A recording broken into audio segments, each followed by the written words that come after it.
ఏదైనా ఎలక్షన్ జరిగినప్పుడు ఒకవేళ పోలీసులు వచ్చినా కానీ ఒకవేళ పొలిటీషియన్స్ రోడ్డు మీదకి వచ్చినా కానీ క్రౌడ్ అనేది కంట్రోల్ అయ్యేది కాదు. కానీ ఎప్పుడైతే ఒక ఆర్మీ ట్రక్ లేకపోతే ఒక ఆర్మీ వాళ్ళు రోడ్డు మీద దిగారో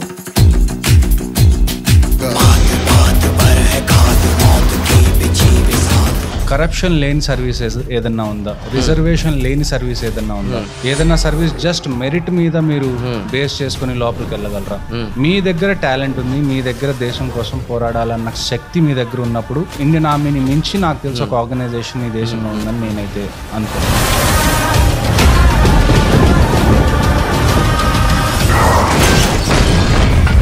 అక్కడ న్యూస్ వచ్చేసింది, వెళ్ళిపోయాం. చాలా గందరగోళం. చూస్తే రోడ్ మీద మొత్తం మాంసం ముద్దలు పడి ఉన్నాయి. అక్కడ 44 మంది చనిపోతే ఆ 44 మందిలో నాకు తెలిసి ఎవరి ఫేస్ వాళ్ళు ఇంట్లో వాళ్ళు చూసి ఉండరు.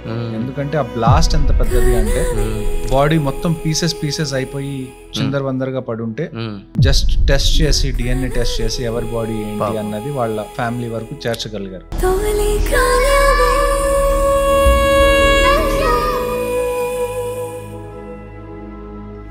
పాకిస్తాన్ ఎలాంటి కంట్రీ అంటే ఇట్స్ రోగ్ నేషన్. అలాంటి అన్స్టేబుల్ కంట్రీ మన పక్కన ఉన్నప్పుడు మనం దానికి తగ్గట్టుగా ప్రికాషన్స్ తీసుకోవాలి.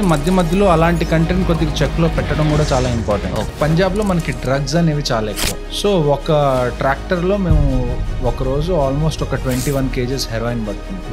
నెక్స్ట్ జనరేషన్ మొత్తాన్ని మనం డ్రగ్స్ లో ముంచితే ఇండియన్ ఆర్మీకి వెళ్ళే వాళ్ళు కూడా తగ్గిపోతారు. ఇక్కడ ఉంటే నువ్వు డ్రగ్స్ కి అడిక్ట్ అవుతావు, నువ్వు కెనడా వెళ్ళిపో అని చెప్పి కెనడా అయినా పంపిస్తారు. ఒకవేళ ఇక్కడ ఉండి ఇండియన్ ఆర్మీకి వెళ్ళాలి అంటే వాళ్ళు డోపింగ్ టెస్ట్ లో పట్టుబడతారు, వాళ్ళకి సెలక్షన్ ఉండదు. సో నెక్స్ట్ జనరేషన్ మొత్తాన్ని పాడు చేయడానికి పాకిస్తాన్ చేసే 10 విషయాల్లో ఇది ఒక విషయం. రాష్ట్రీయ రైఫల్స్ అనేది అసలు ఎందుకు ఫామ్ అయింది, దీని వెనకాల హిస్టరీ అయింది. ఇక్కడ కశ్మీర్ కి ఒక స్పెషల్ టీమ్ ని తయారు చేయాలి. We're the first one to go in to the war and the last one to come back. మీరు రూమ్ వదిలిపెట్టి బయటకు వెళ్తుంటే మీ ఒంటి మీద బుల్లెట్ ప్రూఫ్ జాకెట్, మీ తల మీద బుల్లెట్ ప్రూఫ్ హెల్మెట్, మీ వెహికల్ బుల్లెట్ ప్రూఫ్, ఇవన్నీ ఉంటే తప్ప మీరు మీ కంటోన్మెంట్ వదిలిపెట్టి బయటకు వెళ్ళాలి. చెన్నై చుట్టుపక్కల మనకి వరి ఎక్కువ పండిస్తారు. మీకు అక్కడ పొలం ఉంది కానీ అందులో నీళ్లు ఉన్నాయని తెలియదు. ఆ నీళ్ళలోకి వెళ్ళగానే మీ షూస్ మొత్తం తడిచిపోయి మీ అరికాళ్ళ స్కిన్ కూడా లేచిపోయేలాగా మొత్తం నానిపోతాయి. ఈ ఎప్పుడైతే 1.5 year మీ ట్రైనింగ్ ఏదైతే ఉంటుందో ఈ 1.5 year మిమ్మల్ని టార్చర్ పెట్టిన లేకపోతే మిమ్మల్ని ఇబ్బంది పెట్టిన ఇన్స్ట్రక్టర్స్ అందరూ మీరు ఏ రోజైతే ఆఫీసర్ అవుతారో అందరికన్నా ఫస్ట్ వచ్చి వాళ్లే సెల్యూట్ పడతారు. మీరు నేను ఈ పాడ్కాస్ట్ వింటున్న ప్రతి యువతకి చెప్పేది ఏంటి అంటే మీ కాలేజ్ కాన్వకేషన్ లో మీరు యూనిఫామ్ వేసుకొని మీరు రైఫిల్ పెట్టుకొని నడుస్తుంటే మీ పై నుంచి ఒక హెలికాప్టరో లేకపోతే జెట్ ప్లేనో పూలు జల్లుకుంటూ వెళ్తుంది. ఇలాంటి కాన్వకేషన్ మీరు వేరే ఏ యూనివర్సిటీలో అయినా ఇప్పించగలరని మీరు అనుకుంటే మీరు అక్కడికి వెళ్ళండి. అలా కాదు, నాకు ఇలాంటి కాన్వకేషన్ నా లైఫ్లో ఉండాలి అనుకుంటే come join Indian armed forces. Super.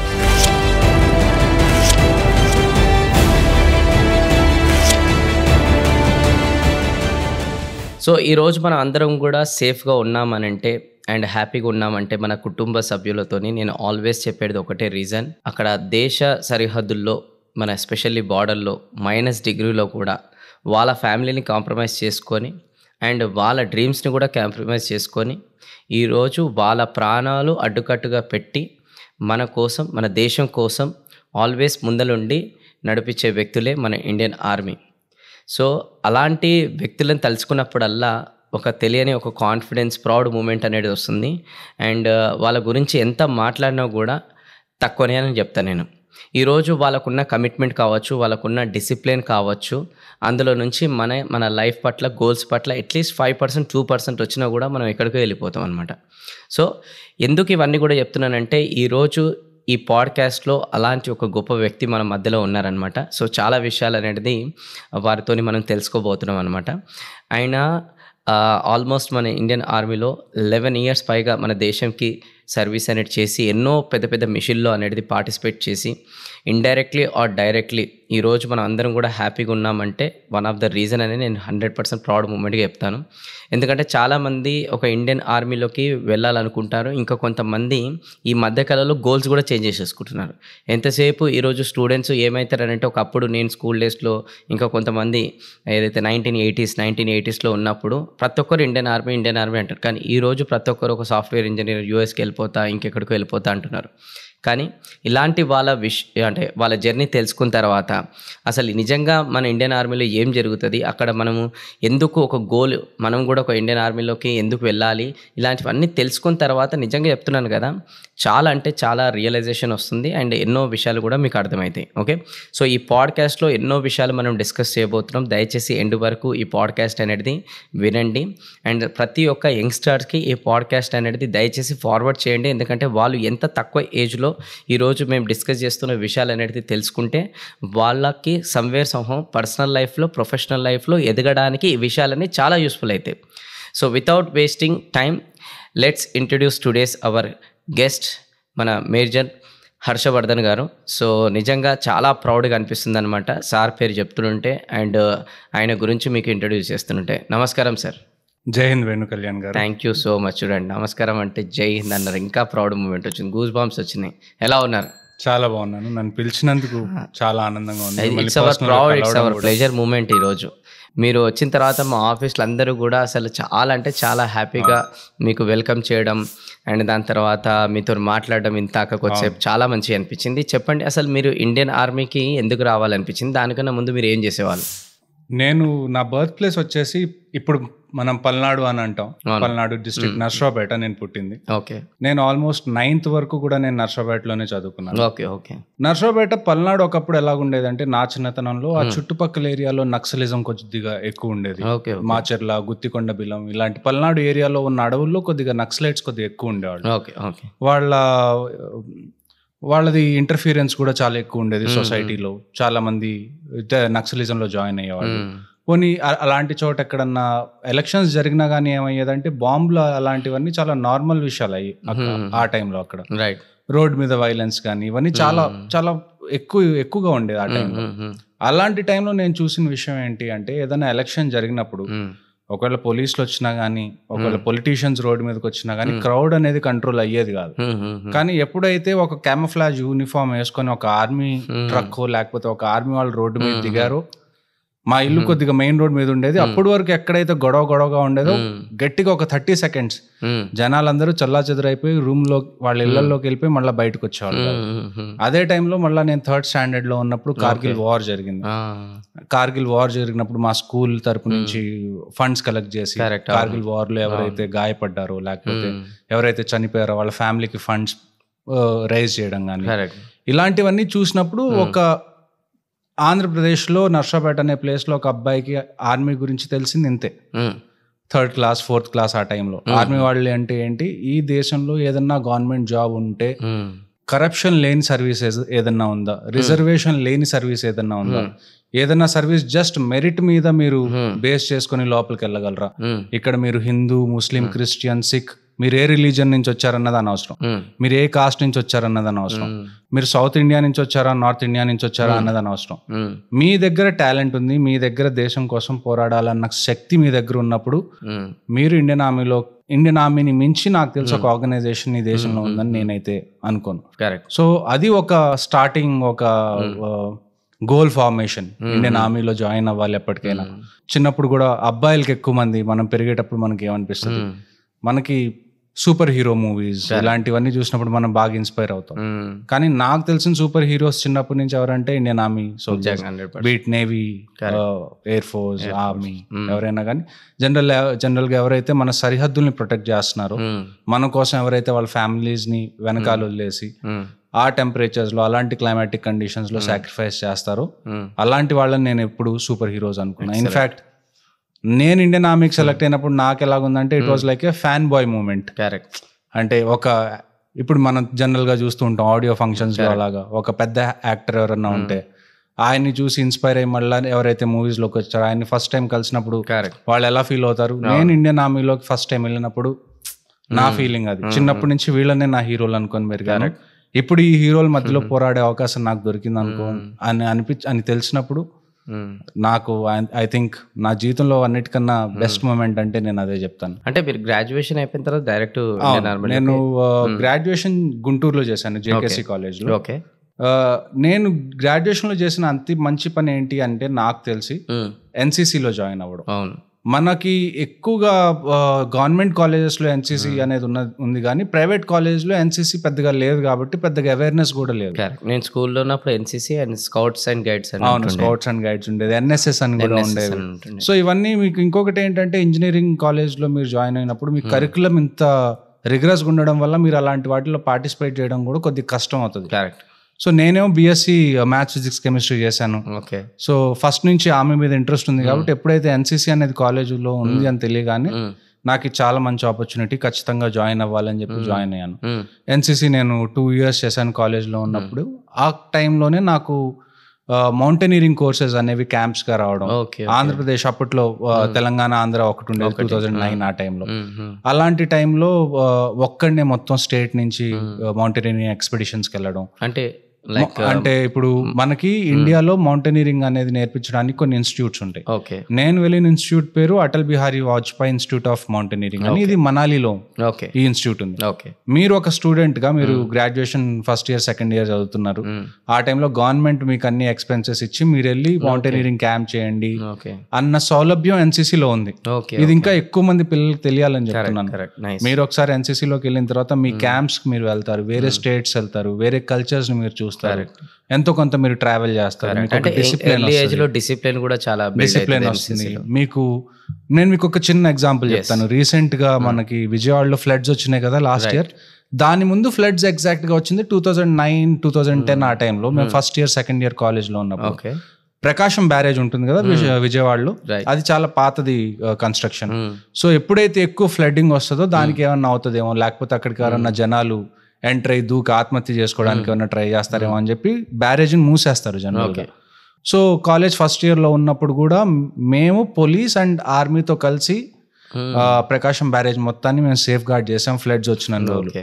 So ఇలాంటి పనులు మీరు చేయడానికి మీరు మా ఒట్టి స్టూడెంట్ అయితే మీరు చేయలేరు. మీరు బయట వేరే ఏ పని చేస్తున్నా కానీ, వేరే ప్రొఫెషన్లో ఉన్నా కానీ మీరు ఇలాంటి టాస్క్ మీకు దొరకదు, ఇలాంటి డ్యూటీస్. జస్ట్ మీరు యాజ్ ఎ స్టూడెంట్ మీరు ఎన్సీసీలో ఉన్నారు కాబట్టి మీరు డెడికేటెడ్గా ఉంటారు, మీరు డిసిప్లిన్గా ఉంటారు, మీరు సోషల్ కాజ్ అనేది మీకు తెలుసు కాబట్టి మిమ్మల్ని కూడా అలాంటి డ్యూటీస్లో ఇంక్లూడ్ చేస్తారు. ఇలాంటి వాటికి వెళ్ళినప్పుడు మీకు ఏమవుతుంది అంటే మీకు పెద్ద పిక్చర్ అర్థం అవుతుంది, బిగ్గర్ పిక్చర్ అర్థం అవుతుంది. ఎన్నెన్ని ఏజెన్సీస్ కలిసికట్టుగా పనిచేస్తే ఇలాంటి ఒక సిచ్యువేషన్ని మనం ఓవర్కమ్ అవుతాం.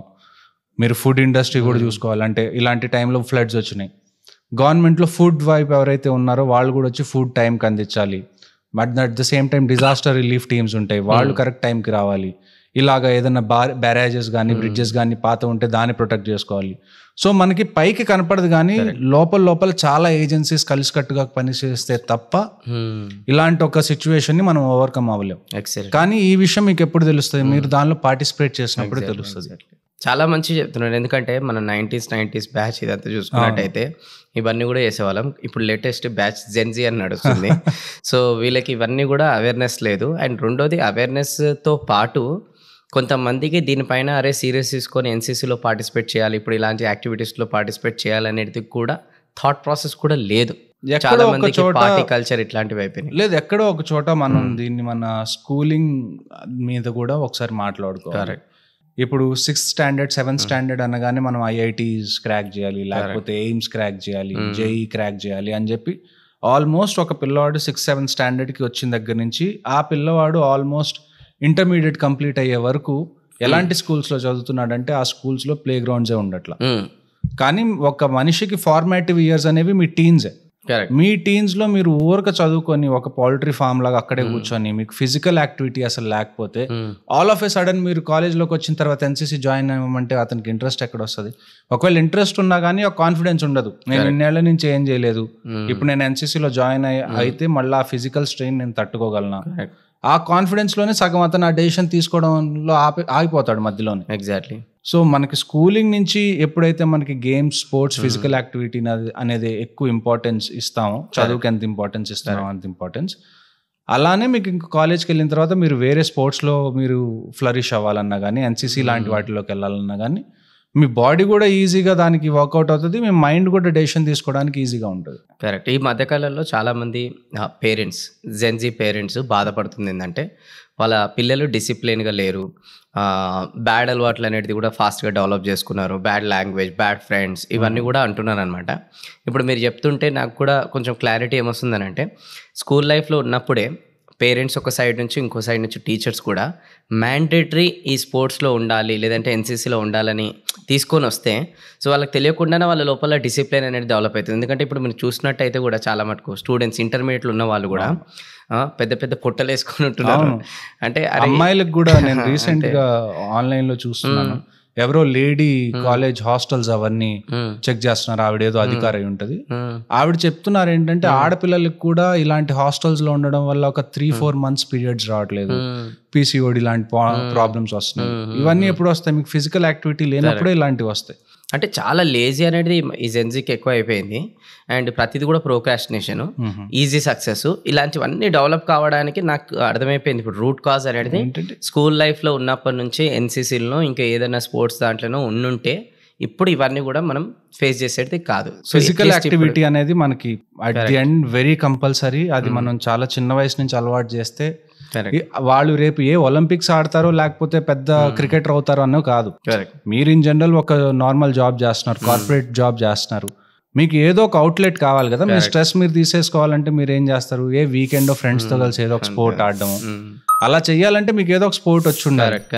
సో అది ఎక్కడి నుంచి స్టార్ట్ అవ్వాలి అంటే అది స్కూలింగ్ నుంచే స్టార్ట్ అవ్వాలని నేను అనుకుంటాను. 100%. అంటే ఇప్పుడు ఇది చెప్పిన పాయింట్ కొంచెం చాలా సీరియస్గా పేరెంట్స్, టీచర్స్, కొన్ని స్కూల్స్ ఆర్గనైజేషన్స్ వాళ్ళు 100% దీన్ని సీరియస్ తీసుకుంటే నెక్స్ట్ డౌన్ ద లైన్ 5-10 yearsలో చాలా చేంజెస్ చూడవచ్చు మనం. సో నా ఇప్పుడు ఇండియన్ ఆర్మీ గురించి మనం మాట్లాడుకోవాలనుకుంటే to be Frank 5 to 10 years నుంచి ఎక్కువ వినిపిస్తుంది.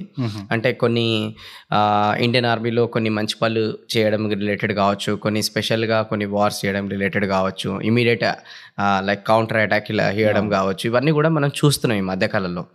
అంటే దీనికి చాలా మటుకు అనుకుంటుంది ఏంటంటే బిఫోర్ మోడీ గారు, ఆఫ్టర్ మోడీ గారు అనేది చాలా చేంజెస్ ఇండియన్ ఆర్మీలో కూడా వచ్చేసాయని చెప్పారనమాట. అంటే ఆయన తీసుకునే డిసిజన్స్ కావచ్చు, లేదంటే ఆ గవర్నమెంట్ తీసుకునే ఒక డిసిజన్స్ కావచ్చు. సో మీరు చెప్పండి, లాస్ట్ 10 years బిఫోర్ అండ్ ఈ 10 yearsలో ఎలాంటి చేంజెస్ అనేది మీరు చూసారు ప్రాక్టికల్గా? చూడండి, నేను ఆర్మీలో జాయిన్ అయింది 2012, నా గ్రాడ్యుయేషన్ అయిపోయిన వెంటనే. ఓకే. సో 2013, 2014లో మోదీ గారు వచ్చారు. ఓకే. 2013లో నేను యాజ్ ఎ లెఫ్టినెంట్ ఆఫీసర్గా అయ్యాను. ఓకే. సో నా ముందు గవర్నమెంట్లో ఏదైతే జరిగిందో అవన్నీ నేను విన్నవే తప్ప డైరెక్ట్గా నేను ఎప్పుడు ఎక్స్పీరియన్స్ చేయలేదు. ఓకే. ఓకే.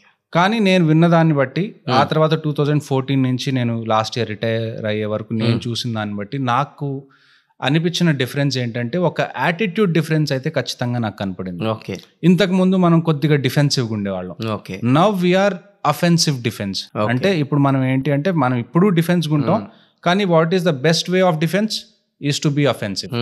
మనం వాళ్ళని అటాక్ చేసినప్పుడే వాళ్ళు మనల్ని అటాక్ చేయకుండా కామ్గా ఉంటారు. మేము జస్ట్ కామ్గా ఉంటాం, వాళ్ళు అటాక్ చేయకుండా ఉంటారని అనుకోవడం అది మన బుద్ధి లేనితనం ఒక రకంగా చూసుకుంటే. పాకిస్తాన్ ఎలాంటి కంట్రీ అంటే ఇట్స్ ఎ రోగ్ నేషన్. అక్కడ ఎలక్షన్స్ ఎప్పుడు అవుతాయి, ఆ ఎలక్షన్స్ లో గెలిచిన అతన్ని నెట్టేసి ఎప్పుడు ఆర్మీ టేక్ ఓవర్ చేసుకుంటది, అక్కడ కోర్టు ఏ డెసిషన్ ఇస్తుంది, అక్కడ ఈ రోజు ఏం జరుగుతుంది అన్నది ఇట్స్ వెరీ అన్ప్రిడిక్టబుల్. అక్కడ ఎవరిదైనా గవర్నమెంట్ రావచ్చు, ఎప్పుడైనా గవర్నమెంట్ పడిపోవచ్చు. అలాంటి అన్స్టేబుల్ కంట్రీ మన పక్కన ఉన్నప్పుడు మనం దానికి తగ్గట్టుగా ప్రికాషన్స్ తీసుకోవాలి. మధ్య మధ్యలో అలాంటి కంట్రీని కొద్దిగా చెక్లో పెట్టడం కూడా చాలా ఇంపార్టెంట్. సో ఆ యాటిట్యూడ్ చేంజ్ అనేది అయితే నేను ఖచ్చితంగా నేను చూసాను. ఇంతకుముందు కొద్దిగా డిఫెన్సివ్గా ఉండేవాళ్ళం, ఇప్పుడు మనం కొద్దిగా we're comparatively more aggressive than before. Technology procurement కూడా ఇంతకుముందు మన దగ్గర ఏంటి అంటే మీరు ఒకసారి ఇండియన్ ఆర్మీ స్ట్రెంత్ తీసుకుంటే it's almost 14 lakhs strength. Okay. మీరు ఒక రైఫిల్ తయారు చేసి అందరు 14 లక్షల మంది దగ్గరికి ఆ రైఫిల్ రావాలన్నా కానీ ఫస్ట్ మీరు రైఫిల్కి ఏమేమి స్పెసిఫికేషన్స్ కావాలో మీరు రాసుకుంటారు. మాకు ఇలాంటి రైఫిల్ కావాలి, వాటిలో ఈ ఫీచర్స్ కావాలి, అది ఇది అని. దానికి తగ్గట్టు మీరు దాన్ని ఏమంటారు వరల్డ్లో చూసుకుంటారు ఎక్కడెక్కడ ఆ రైఫిల్ మనకి సూట్ అయ్యేది ఉందో అని. దాన్ని తీసుకొస్తారు, దాన్ని టెస్టింగ్ చేస్తారు. దాన్ని టెస్టింగ్ చేసిన తర్వాత సరే ఈ రైఫిల్ మనం తీసుకుందాం అని ఫైనల్ గా అనుకుంటాం. మనం అనుకున్న తర్వాత ఏమవుతుంది, మనం ప్రొడక్షన్ ఇక్కడ స్టార్ట్ చేస్తామా లేకపోతే ఏ కంట్రీ నుంచి అయితే తీసుకుంటున్నామో ఆ కంట్రీలో ప్రొడక్షన్ స్టార్ట్ చేసి అక్కడి నుంచి తెప్పించుకుందాం, ఈ డెసిషన్ ఒకటి వస్తుంది. దీని తర్వాత ఒకవేళ ప్రొడక్షన్ స్టార్ట్ అయితే ఈ 14 లక్షల మందికి కావాలి అంటే కనీసం ఒక 15 లక్షల రైఫిల్స్ తయారు చేయాల్సి వస్తుంది. ఈ 15 లక్షల రైఫిల్ తయారు చేసి ఆ 15 లక్షల రైఫిల్స్ లాస్ట్ సోల్జర్స్ వరకు వెళ్ళటానికి ఏమవుతుంది, వార్ఫేర్ అనేది మారిపోతుంది. మనం ఒక 5 ఏళ్ల కిందట రాసిన స్పెసిఫికేషన్స్ అన్ని ఇప్పుడు అవుట్డేటెడ్ అయిపోతాయి. కరెక్ట్. సో అందుకని ఆర్మీకి ఎప్పుడైనా కానీ ప్రొక్యూర్మెంట్ చేయాలి అంటే it's a very time taking process. చాలా ఫ్యూచరిస్టిక్ గా ఆలోచించి ఇప్పుడు మనం తీసుకుంటే ఆ ఎక్విప్మెంట్ అట్లీస్ట్ ఒక 20-25 ఇయర్స్ నడుస్తుంది అని. కరెక్ట్. ఇది జనరల్ గా ఒక ఫిలాసఫీ ఉంటుంది ఆర్మీలో ప్రొక్యూర్మెంట్. ఓకే. సో ఇంతకు ముందు మన దగ్గర ఉన్న ఎక్విప్మెంట్ మొత్తం 1960s 1970s రష్యా నుంచో లేకపోతే సోవియత్ యూనియన్ ఉన్నప్పుడు సోవియత్ నుంచి తీసుకున్నావు, అక్కడి నుంచి వచ్చిన ఎక్విప్మెంట్స్ వాటి మీద డిపెండెన్స్ అనేది ఎక్కువ. ఇప్పుడు 2014 తర్వాత ఎప్పుడైతే కొత్త గవర్నమెంట్ వచ్చిందో వీళ్ళు మేక్ ఇన్ ఇండియా అన్న దాన్ని చాలా అగ్రెసివ్ గా ప్రమోట్ చేస్తున్నారు. ఎందుకు ప్రమోట్ చేస్తున్నారంటే ఏ కంట్రీ అయినా కానీ ఎప్పుడు పవర్ఫుల్ అవుతుంది అంటే ఎప్పుడైతే అది పక్క కంట్రీస్ మీద డిపెండెన్స్ తగ్గించుకుంటుంది. ఇప్పుడు మన దగ్గర రష్యా నుంచి వెపన్స్ ఉన్నాయి, యుఎస్ నుంచి వెపన్స్ ఉన్నాయి, లేకపోతే ఫ్రాన్స్ నుంచి మనం రఫేల్ ఫైటర్ జెట్స్ తెప్పించుకున్నాం. కానీ వీటిలో ఏదైనా ప్రాబ్లం వచ్చింది అనుకోండి, మనం ఎవరి దగ్గరికి వెళ్ళాలి? మళ్ళీ వేరే కంట్రీస్ దగ్గరికి వెళ్ళాలి. ఫర్ ఎగ్జాంపుల్ ఇవాళ రేపు మనకి చైనాకి ఒక యుద్ధం జరిగింది అనుకుందాం. ఒకవేళ చైనాకి ఒక కంట్రీ సపోర్ట్ చేసింది, ఆ కంట్రీ దగ్గర నుంచి మనం కూడా ఏదో ఒక వెపన్ తీసుకుని ఉన్నాం. సో అలాంటి టైంలో మనకి స్పేర్ పార్ట్స్ కావాలనుకుందాం, ఎందుకంటే వార్ జరిగినప్పుడు ఎక్విప్మెంట్ అనేది పాడవలసిందే, తప్పదు, ఏదో ఒక డ్యామేజ్ అవుతుంది. సో అలాంటప్పుడు ఆ స్పేస్ తీసుకుందాం అన్న టైంలో ఆ కంట్రీ మనకి సపోర్ట్ చేస్తుందా, చైనాకి సపోర్ట్ చేస్తుందా? ఒకవేళ మనకి సపోర్ట్ చేసినా కానీ మనకి టైంకి ఆ స్పేర్ పార్ట్స్ అనేది అందించగలుగుతా, మనం బ్యాటిల్కి రెడీగా అవ్వగలమా? సో ఇలాంటి చాలా ఇష్యూస్, చాలా చోక్ పాయింట్స్ అనేవి వస్తాయి. సో ఈ చోక్ పాయింట్స్ అన్నిటినీ మనం మినిమైజ్ చేసుకోవాలి అంటే మన వెపన్స్ ఏవైతే ఉన్నాయో మనం అమ్మగలగాలి, మనం డెవలప్ చేసుకోగలగాలి. అందుకే మేక్ ఇన్ ఇండియా అనేది చాలా ఇంపార్టెంట్. ఇంకొకటి ఏంటి అంటే ఇండియాని మీరు సూపర్ పవర్ గా చూడాలి అని అనుకుంటే ఇప్పుడు ఇవాళ యుఎస్ అనేది ఎందుకు సూపర్ పవర్? ఎందుకంటే దాని మీద చాలా కంట్రీస్ డిపెండ్ అవుతాయి కాబట్టి. సో మీరు ఇండియా సూపర్ పవర్ అవ్వాలి అంటే మీరు కూడా మనకన్నా చిన్న కంట్రీస్ ఏవైతే ఉన్నాయో వాటికి మన మీద డిపెండెన్స్ వస్తే తప్ప మనం సూపర్ పవర్ అవ్వలేం. అలాంటి సూపర్ పవర్ ఎప్పుడు అవుతాం అంటే మనం మేక్ ఇన్ ఇండియా, ఇక్కడే మ్యానుఫ్యాక్చరింగ్ ఎక్కువ చేసి బీట్ వెపన్స్, బీట్ ఎనీథింగ్, దాన్ని వేరే కంట్రీస్ కి మనం మంచి క్వాలిటీ, మంచి ప్రైసింగ్ పెట్టి మనం పంపించినప్పుడు, ఇప్పుడు ఆఫ్రికన్ కంట్రీస్ మీరు చూడండి, ఆఫ్రికన్ కంట్రీస్ లో మహీంద్రా కార్స్ కానివ్వండి, లేకపోతే హీరో బైక్స్ కానివ్వండి, ఇవన్నీ బాగా క్లిక్ అయింది. ఎందుకు అంటే ఒక మంచి ప్రైస్ పాయింట్, ఒక మంచి క్వాలిటీ ఇండియా సప్లై చేస్తుంది కాబట్టి వాళ్ళు ఆటోమొబైల్స్ అన్ని ఇప్పుడు ఇండియన్ వాడుతున్నారు. సో ఒక రకంగా ఆఫ్రికన్ కంట్రీస్ ఆటోమొబైల్స్ కోసం ఇండియా మీద డిపెండెంట్. సో మీరు ఎప్పుడైతే ఇంత డిపెండెన్స్ క్రియేట్ చేస్తారో వరల్డ్ మొత్తంలో వేరే కంట్రీస్ కి, అప్పుడు ఇండియాని సూపర్ పవర్ అంటారు. Super power is not just about me దగ్గర ఎంత డబ్బులు ఉన్నాయని కాదు. సూపర్ పవర్ అనేది మీ డెసిషన్ వల్ల ఎన్ని countries at a time effect అవ్వగలవు అన్న దాని మీద మీరు సూపర్ పవర్ అవుతారు. సో అలాంటిది మనకి కావాలి అని అనిపించి ఈ గవర్నమెంట్ మేక్ ఇన్ ఇండియా అనే కాన్సెప్ట్ మాత్రం తీసుకొచ్చింది. కానీ ఇప్పుడు అది కంప్లీట్ గా సక్సెస్ఫుల్ అంటే కాదు, అది ఫేజ్ లో ఉంది. చిన్నగా ఇప్పుడు మనం ఒక లెవెల్లో ఉంటే ఆ లెవెల్ పెంచుకుంటూ పోయి ఇంకా పెద్దవి డిఫెన్స్ మ్యానుఫ్యాక్చరింగ్ మనం ఫ్యూచర్ లో చేస్తాం. కానీ అది ఎక్కడో ఒక చోట స్టార్ట్ అవ్వాలి, అది అయింది, which is a good thing. So మీరు డిఫరెన్స్ అడిగితే నేను మేజర్గా ఈ 2 డిఫరెన్సెస్ చెప్పగలను. సో ఇండియన్ ఆర్మీకి ఎప్పుడైతే మీరు ట్రై చేశారో, ఫైనల్గా సెలెక్షన్ అయిపోయిందని మీకు ఎప్పుడైతే అనౌన్స్మెంట్ వచ్చిందో అప్పుడు మీ ఫీలింగ్ ఏంటి? దాని తర్వాత ఎప్పుడైతే మీరు first day of your job ఏదైతే ఉంటుందో అప్పుడు మీ ఫీలింగ్ ఏంటి? అండ్ దాని తర్వాత ఎట్లయితే ఒక 1 వీక్ వరకు చాలా, ఎందుకంటే ఫైన్ బాయ్ మూమెంట్ అని అన్నారు ఇందాక, సో 1 వీక్ వరకు ఆ మూమెంట్ అనేది ప్రతిరోజు కొంచెం డిఫరెంట్గానే ఉంటుంది. ఎందుకంటే ప్రతి యాక్టివిటీ కావచ్చు, లేదంటే ప్రతి వ్యక్తితో అక్కడ మీరు ఇంటరాక్ట్ అవ్వడం కావచ్చు, ఇవి చాలా డిఫరెంట్ ఉంటాయి కదా. సో అట్లా మీ ఫీలింగ్ అనేది కొంచెం చెప్పండి. నేను 2012లో నా గ్రాడ్యుయేషన్ అయిపోయింది. గ్రాడ్యుయేషన్ అయిపోయిన వెంటనే నేను ఆర్మీకి అప్లై చేశాను.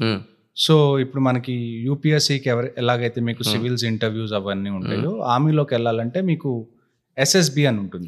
ఎస్ఎస్బి అంటే సర్వీస్ సెలక్షన్ బోర్డ్.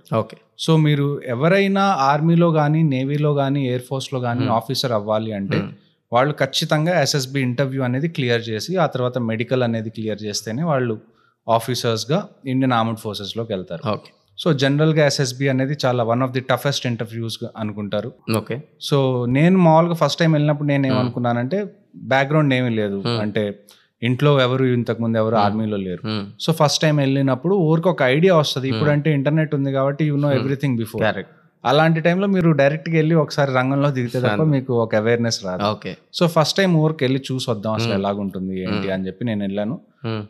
ఫార్చునేట్లీ నేను ఫస్ట్ అటెంప్ట్లోనే క్లియర్ చేసేసాను. అండ్ నేను ఏప్రిల్ మేలో నాది గ్రాడ్యుయేషన్ అయిపోతే నేను సెప్టెంబర్ కల్లా అకాడమీకి వెళ్ళిపోయాను. అంటే ఇంటర్వ్యూలో కూడా అలాంటి ఒక క్వశ్చన్స్ కొన్ని ఉంటాయి కదా, మీకు ఇప్పటికి కూడా గుర్తున్న అలాంటి ఏదైనా క్వశ్చన్ ఉందా మీకే స్పెషల్గా సెలెక్ట్ చేయడానికి ఫస్ట్ అటెంప్ట్లో అట్లా? అంటే నేను అనుకున్న అడ్వాంటేజ్ ఏంటి అంటే నేను ఇంటర్వ్యూస్కి వెళ్ళినప్పుడు ఎక్కడ కోచింగ్ తీసుకోలేదు. ఓకే. సో మిగతా వాళ్ళందరూ కోచింగ్ తీసుకోవడం వల్ల ఏమో తెలియదు, కానీ నేను ఎక్కువ అబ్జర్వ్ చేసింది ఏంటంటే ఏదన్నా క్వశ్చన్ వస్తే దాన్ని అంతా మిలిటరీ వ్యూలోనే ఆన్సర్ చేయడానికి ట్రై చేసేవాడు. కానీ నేను ఏది ఆన్సర్ చేసినా ఒక సివిలియన్ పాయింట్ ఆఫ్ వ్యూలో ఆన్సర్ చేయడానికి ట్రై చేశాను. ఎందుకంటే నాకు కోచింగ్ లేదు, ఆర్మీకి అంత ఎక్స్పోజర్ లేదు, ఉన్న ఎక్స్పోజర్ వల్ల కొద్ది గొప్ప ఎన్సీసీ. సో థాట్ ప్రాసెస్ మొత్తం నాది సివిలియన్ లాగే ఉంది. సో మేబీ అది వాళ్ళకి జెన్యూన్ గా అనిపించుండొచ్చు. అంటే కోచింగ్ తీసుకొని ఆన్సర్లు అంటే ఆర్టిఫిషియల్ ఆన్సర్స్ కాకుండా న్యాచురల్ ఆన్సర్స్ అనిపించుండొచ్చు. నాకు ఇప్పుడు కూడా ఆలోచిస్తే మేబీ అది నాకు అన్నిటికన్నా పెద్ద ప్లస్ పాయింట్ అయ్యింది అని నాకు అనిపించింది ఇప్పుడు కూడా. సో ఒకసారి మీరు సెలెక్ట్ అయిపోయిన తర్వాత మీరు అకాడమీకి వెళ్తారు, మీరు డైరెక్ట్ గా ఆఫీసర్ అవ్వరు. అకాడమీలో మీరు ట్రైనింగ్ మొత్తం కంప్లీట్ చేసిన తర్వాత మీరు ఆఫీసర్ అవుతారు. సో వెళ్ళేటప్పుడు నేనేమనుకుని వెళ్ళానంటే మీరు ఆఫీసర్స్ అవుతున్నారు ఇండియన్ ఆర్మీలో, చాలా చదువుకోవాల్సి వస్తుందేమో అని చెప్పి నేను బుక్స్ పెన్స్ ఇవన్నీ పెట్టుకొని తీసుకెళ్ళాను. కానీ ఒక్కసారి అకాడమీకి వెళ్ళిన తర్వాత అక్కడ మొత్తం సీన్ రివర్స్ అన్నమాట. మీకు చదువు ఇంపార్టెంటే, కానీ ఆ 1 year లో మీకు చదువు కన్నా మిమ్మల్ని ఫిజికల్ గా ఎక్కువ దాన్ని ఏమంటారు టెస్టింగ్ ఉంటుంది. Physically and mentally more than academically. Academics ఎలానో మీరు సెలెక్ట్ అయ్యారు అంత ఆ స్థాయి ఇంటర్వ్యూ అంటే you are already good with education. So మీరు ఎంతో కొంత ఎడ్యుకేషన్ అనేది మీరు పుల్ ఆఫ్ చేయొచ్చు. మేబీ ముందు మీకు 90% వస్తుంటే 85 వస్తుంది తప్ప దానికన్నా పెద్ద డిఫరెన్స్ రాదు. ఓకే. కానీ అక్కడ మీరు ఇంప్రూవ్ చేసుకోవాల్సింది ఏంటి అంటే మీ ఫిజికల్ స్టాండర్డ్స్, మీ మెంటల్ స్టాండర్డ్స్. ఓకే. సో ఆ 1 year మొత్తం మిమ్మల్ని అంటే ఎక్కడ జరిగింది మీ ట్రైనింగ్? నేను ట్రైనింగ్ చేసింది ఆఫీసర్స్ ట్రైనింగ్ అకాడమీ చెన్నై. మనకి మేజర్ గా ఆర్మీ చూసుకుంటే 3 మేజర్ ట్రైనింగ్ సెంటర్స్ ఉన్నాయి ఇండియాలో. ఒకటి మనకి ఎన్డీఏ పూణే ఉంది, అది మీరు +2 తర్వాత వెళ్తారు. ఎన్డీఏ పూణేకి అప్లై చేయాలి అంటే నేషనల్ డిఫెన్స్ అకాడమీ. ఆ తర్వాత మీరు గ్రాడ్యుయేషన్ తర్వాత అప్లై చేసుకోవడానికి మనకి ఇండియన్ మిలిటరీ అకాడమీ దేహరాదూన్ ఒకటి, ఆ తర్వాత ఆఫీసర్స్ ట్రైనింగ్ అకాడమీ చెన్నై, ఈ 2 ఉన్నాయి. ఇందులోకి వెళ్ళాలి అంటే మీరు గ్రాడ్యుయేషన్ తర్వాతే అప్లై చేయొచ్చు. సో మీకు 1.5 year ట్రైనింగ్ ఉంటుంది అకాడమీని బట్టి. ట్రైనింగ్ అయిపోయే లాస్ట్ లో ఎప్పుడైతే మీకు ఒక 1 month to 15 days ఎప్పుడైతే ఉంటుందో అప్పుడు మనకి ఇప్పుడు మామూలుగా engineering college, medical college counselling ఎలాగ ఉంటుంది, మీకు కూడా సేమ్ మీ ట్రైనింగ్ లో మొత్తం మార్క్స్ చూస్తారు, మీ మెరిట్ ఎలాగుంది చూస్తారు. లాస్ట్ 15-20 days మిగిలి ఉన్నప్పుడు మీరు 2-3 ఆప్షన్స్ ఇవ్వాలి, మీరు ఏ రెజిమెంట్స్లోకి వెళ్దాం అనుకుంటున్నారు. సో ఆ ఆప్షన్స్ని బట్టి ఆర్మీ హెడ్ క్వార్టర్లో ఎంఎస్ బ్రాంచ్ అని ఉంటుంది. వాళ్ళు మీ ఆప్షన్స్ బట్టి మీకు వచ్చిన మార్క్స్ కానీ లేకపోతే మీ మెరిట్ని బట్టి మీరు దానికి మీ ఎడ్యుకేషన్ క్వాలిఫికేషన్ని బట్టి మీరు దానికి సూట్ అవుతారా లేదా అని చెప్పి వాళ్ళు మీకు ఫైనల్గా ఒక రెజిమెంట్ ఇస్తే మీకు పాసింగ్ అవుట్ పీరియడ్ అని ఉంటుంది. నేను ఈ పాడ్కాస్ట్ వింటున్న ప్రతి యువతకి చెప్పేది ఏంటి అంటే ఒకసారి మీరు కళ్ళు మూసుకొని ఊహించుకోండి, మీ కాలేజ్ కాన్వకేషన్లో మీరు యూనిఫామ్ వేసుకొని మీరు రైఫిల్ పెట్టుకొని నడుస్తుంటే మీ పై నుంచి ఒక హెలికాప్టరో లేకపోతే జెట్ ప్లేనో పూలు జల్లుకుంటూ వెళ్తుంది. ఇలాంటి కాన్వకేషన్ మీరు వేరే ఏ యూనివర్సిటీలో అయినా ఇప్పించగలరని మీరు అనుకుంటే మీరు అక్కడికి వెళ్ళండి.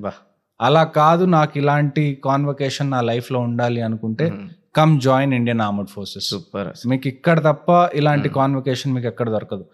ఈ ట్రైనింగ్ మొత్తంలో ఈ 1.5 year ట్రైనింగ్ ఏదైతే ఉంటుందో ఈ ట్రైనింగ్ మొత్తంలో అక్కడ ఉండే ప్రతి ఆర్మీ ఇన్స్ట్రక్టర్ మిమ్మల్ని హెరాస్ చేస్తాడు ఫిజికల్లీ అన్ని రకాలుగా. నెక్స్ట్ క్వశ్చన్ అదే, ఆ ట్రైనింగ్ ఎక్స్పీరియన్స్ చెప్పండి. 1.5 year ఎందుకంటే మీకు నాకు తెలిసి ఒక ఎంటైర్ లైఫ్కి సరిపోయే ఒక స్ట్రాంగ్ మోటివేషన్ అనుకోండి. అంటే నాకు అనిపించింది ఏంటంటే ఆ 1.5 year ట్రైనింగ్ ప్రాసెస్లో వాట్ ఎవర్ గ్రోత్ అయిన తర్వాత ఇంకా లైఫ్లో ఆ పర్సన్ ఎప్పుడు డిప్రెషన్కి వెళ్ళలేడు. అంటే ఏ ప్రాబ్లం వచ్చినా అది ఇక చాలా చిన్న ప్రాబ్లం అనిపిస్తుంది అండ్ ఇంకా అది చాలా ఎక్సలెంట్ ఉంటుందని నేను చాలా మూవీస్లో చూసిన. కానీ ఇప్పుడు మీరు చెప్పండి, అసలు ఆ ట్రైనింగ్ ప్రాసెస్ ఎట్లుంటుంది, స్టెప్ బై స్టెప్ అనేది టఫ్గా ఎట్లా మారింది, అట్లాంటి కొన్ని పరిస్థితులు మీకు వచ్చిందా అనవసరంగా ఈ ఫీల్డ్లోకి ఇప్పుడు నేను వచ్చానని చెప్పేసి, అండ్ మీ చుట్టుపక్కల వాళ్ళ ఫ్రెండ్స్ సర్కిల్లో కూడా ఎలాంటి ఎక్స్పీరియన్స్ అనేది వాళ్ళు కూడా ఫేస్ చేశారు, ఇది కొంచెం ఎక్స్ప్లెయిన్ చేయండి. సో ట్రైనింగ్ ఎలాగ ఉంటుంది అంటే మీకు ట్రైనింగ్ లో కూడా 2 రకాలు ఉంటాయి. ఒకటి అఫీషియల్, ఒకటి అన్అఫీషియల్. అఫీషియల్ ఏంటి అంటే మీ డేట్ ఎర్లీ మార్నింగ్ 5:30కి స్టార్ట్ అవుతుంది, ఓకే, నైట్ 10-10:30కే ఎండ్ అయిపోతుంది. ఓకే, ఇది అఫీషియల్. ఓకే. కానీ మీ అన్అఫీషియల్ రాత్రి 10:30 తర్వాత స్టార్ట్ అవుతుంది, ఓకే, ఉదయం 4కి ఓ అయిపోతుంది. My God. సో మీకు రోజుకి మొత్తం అటు తిప్పి ఇటు తిప్పి గట్టిగా ఒక 3 to 4 hours మీరు ప్రశాంతంగా పడుకోవడానికి ఓకే, ఉంటుంది. ఓకే. సో ఇలాగ మీరు ఈ 3-4 hours స్లీప్తో కొన్నిసార్లు దానికన్నా తక్కువ స్లీప్తో మీరు ఆల్మోస్ట్ ఒక 1 year ట్రైనింగ్ చేస్తారు. మీరు స్టార్టింగ్లో మీకు దగ్గర పెద్దగా ఫిజికల్ ఫిట్నెస్ లేకపోయినా కానీ by the time me training అయిపోయే టైంకి మీరు ఏమేం చేస్తుంటారో నేను చెప్తాను. మీరు 5 kilometers పరిగెత్తుంటారు, 15 kilometers, 25 kilometers, 35 kilometers, 40-45 kilometers. That to with all the battle load. అంటే మీ వంటి మీద మీ వెయిట్ కాకుండా కనీసం ఒక 25 నుంచి 30 kg మధ్యలో వెయిట్ అది తీసుకొని మీరు ఒక్కళ్ళే కాదు, మొత్తం టీం మొత్తం. ఒకవేళ మీరు 45 kilometers పరిగెడుతుంటే మీరు ఒక్కళ్ళే ఫస్ట్ వచ్చేసి మీరు ఒక్కళ్ళే 45 kilometers కంప్లీట్ చేసేస్తే మీది కంప్లీట్ అయినట్టు కాదు. మీరు 40 మంది టీం అయితే మీరు 40 మంది ఆ 45 kilometers కంప్లీట్ చేసుకొని అందరూ రీచ్ అయితేనే మీది కంప్లీట్ అయినట్టు. ఓకే. సో ఎందుకంటే ఆర్మీలో మాకు చెప్పే విషయం ఏంటి అంటే ఆర్మీలో there is nothing called I. In the army there is only we. Super. ఒక టీం ఉంటేనే ఇప్పుడు మనకి మూవీస్ లో చూపించినట్టు ర్యాంబో లాగానో లేకపోతే ఒక్కళ్ళు మొత్తం ఆపరేషన్స్ చేసేసి ఒక్కళ్ళు వెళ్ళి ఒక్కళ్ళని అందరినీ చంపిరా. ఆ మూవీ యొక్క కాన్సెప్ట్ హీరోయిజం చూపెట్టాలి అనుకుంటారు, కానీ మీరు చెప్పింది 100% అందరూ మీకు ప్రతి ఎలిమెంట్ అనేది ఒక సింక్రనైజ్డ్ వేలో పనిచేసినప్పుడే ఎవరికి ఏమీ కాకుండా మీరు ఒక ఆపరేషన్ ని కంప్లీట్ చేస్తారు. ఈ మొత్తం టీంలో ఒక్కళ్ళు చిన్న తప్పు చేసినా అది మొత్తం టీంకి ఎఫెక్ట్ అవుతుంది. ఒకవేళ 10 మంది ఉన్నారు ఒక టీంలో ఒక ఆపరేషన్ చేస్తున్నారు, అందులో ఒకళ్ళకి గాయం తగిలినా మీరు ఆ ఒక ప్లేస్ నుంచి ఇంకో ప్లేస్ కి మూవ్ అవ్వాలి అన్నప్పుడు మీరు ఒక్కళ్ళు మూవ్ అయితే సరిపోదు. ఇప్పుడు దెబ్బ తగిలిన అతన్ని కూడా మీరు తీసుకెళ్ళాలి. సో తానంతట తను నడవలేనప్పుడు ఏమవుతుంది, he becomes burden on the other member. So అలాంటప్పుడు మీ ఆపరేషన్ చేసే స్పీడ్ తగ్గిపోతుంది. ఎందుకంటే ఇప్పుడు మీ దగ్గర ఒకళ్ళని కేర్ చేసుకోవాలి, మీరు వాళ్ళంతటి వాళ్ళు మూవ్ అవ్వలేరు, మీరు వాళ్ళని లాక్కుంటూ వెళ్ళాలి, వేరే వైపు నుంచి మీరు గన్స్ కూడా యూజ్ చేయాలి. సో మీకు అకాడమీ మొత్తం నేర్పించేది ఏంటి అంటే ఏది గెలిచినా నువ్వు ఒక్కడివి గెలవు, నువ్వు మొత్తం టీంని తీసుకొస్తేనే నువ్వు గెలిచినట్టు. సో అది మీకు ఫస్ట్ రోజు నుంచి మొదలు పెడతారు. ఆ తర్వాత అక్కడ కొన్ని పనిష్మెంట్స్ ఉంటాయి. మీరు క్లాసులో నిద్రపోతూ ఉంటారు, అంటే మీకు రాత్రి మొత్తం మార్నింగ్ క్లాసెస్ ఉంటాయి, క్లాసులో మీరు తూలుతూ ఉంటారు నిద్ర వచ్చి. అలాంటి టైంలో ఇన్స్ట్రక్టర్ చూసినప్పుడు మీరు క్లాస్లో దాన్ని ఏమంటారు తలకాయ కింద కాళ్ళు పైకి పెట్టుకొని వెనకాల నుంచి ఉంటారు. క్లాస్ అయిపోయి 40-45 minutes ఎంతసేపు క్లాస్ ఉంటే ఆ క్లాస్ ఉన్నంతసేపు మీరు ఆ పనిష్మెంట్ చేస్తూనే ఉంటారు. ఒక 10 మంది కనపడితే 10 మంది గోడ దగ్గరే ఉంటారు వెనకాల. సో అలానే మీరు రాస్తారు, తలకాయ మీద మీరు ఉండి కాళ్ళు 2 గోడ పైన గాల్లో ఉన్నాయి, అలాగుండి మీరు నోట్స్ రాసుకునే రోజులు కూడా వస్తాయి. సో ఇవన్నీ చూసినప్పుడు ఇంకా కొన్ని చెప్పండి పనిష్మెంట్స్ ఎట్లుంటాయి. ఎందుకంటే ఈరోజు స్కూల్లో లేదంటే కాలేజ్లో ఒక homework what ever related assignment చేయకపోతే కొంచెం ఒక మాట అంటేనే ఈరోజు తట్టుకోలేకపోతున్నారు. అండ్ దాని తర్వాత ఏదైనా మాటలన్నా ఇంకేదైనా వాళ్ళకి ఇంకా డిఫరెంట్ రియాక్షన్స్ వస్తున్నాయి టీచర్స్కి. వీళ్ళంతా అసలు డిసిప్లిన్ అంటేనే ఈరోజు మన ఇండియన్ ఆర్మీ. సో అంత డిసిప్లిన్ రావడానికి స్పెషల్గా పనిష్మెంట్స్ వల్ల డిసిప్లిన్ రాదు. అంటే డిసిప్లిన్ వచ్చే దాని రీజన్ ఏంటి అంటే నువ్వు తప్పు చేస్తే నువ్వు ఒక్కడివే ఎఫెక్ట్ అవ్వవు, ఓకే, అందరు ఎఫెక్ట్ అవుతారు. ఇప్పుడు ఒక క్లాస్ ఉంది, ఒక క్లాస్ లో ఒక్కడు తప్పు చేశాడు, అదే వాడు ఒక్కడికే పనిష్మెంట్ ఇచ్చాడు అనుకోండి, మిగతా వాళ్ళందరూ ఏం కంట్రోల్ అవ్వరు. అదే ఒక అతనికి పనిష్మెంట్ ఇవ్వకుండా మొత్తం క్లాస్ మొత్తానికి పనిష్మెంట్ ఇస్తే, అంటే నేను అలా ఇవ్వమని చెప్పట్లేదు, army is different and class mind set లో ఎంత చేంజెస్ వస్తాయని అనలైజ్ చేస్తున్నా. అంటే ఇప్పుడు ఆర్మీ ఎందుకు ఇంత బాగా ఆపరేట్ చేయగలదు అంటే మాకు బ్రదర్హుడ్ అనేది ఉంటది. బ్రదర్హుడ్ అనేది ఏంటి అంటే నా పక్కనోడి బాధ్యత నాది, నా బాధ్యత నా పక్కనోడి.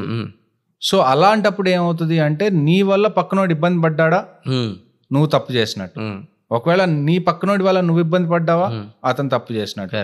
సో తప్పు చేసినోడు ఇబ్బంది పడట్లా, తప్పు చేసిన వాడి వల్ల వాడికి కావాల్సిన వాళ్ళు ఇబ్బంది పడుతున్నారు అన్నది మనకి క్లియర్ గా కనపడుతుంది. సూపర్. అలాంటి థాట్ ప్రాసెస్ వచ్చినప్పుడు ఏం చేస్తామంటే ఒక తప్పు చేయడానికి కూడా కొద్దిగా భయపడతాం. ఎందుకంటే మీరు స్కూల్లో ఏమవుతుంది, మీరు సరిగ్గా చదవకపోతే మహా అయితే మీరు ఫెయిల్ అవుతారు, మళ్ళీ రాసుకోవచ్చు. ఒక కంపెనీలో మీరు ఉన్నారు, ఈ ఇయర్ ప్రాఫిట్ P&L స్టేట్మెంట్ లో మీకు లాస్ వచ్చింది, మీరు కొద్ది కష్టపడితే మేబీ నెక్స్ట్ ఇయర్ ప్రాఫిట్ రావచ్చు. కానీ ఆర్మీలో every loss we pay with our blood. ఏ ఆపరేషన్ లో అయినా మేము లాస్ అవుతున్నాం అంటే అన్నిటికన్నా పెద్ద లాస్ ఏంటి మాకు? లైఫ్. కరెక్ట్.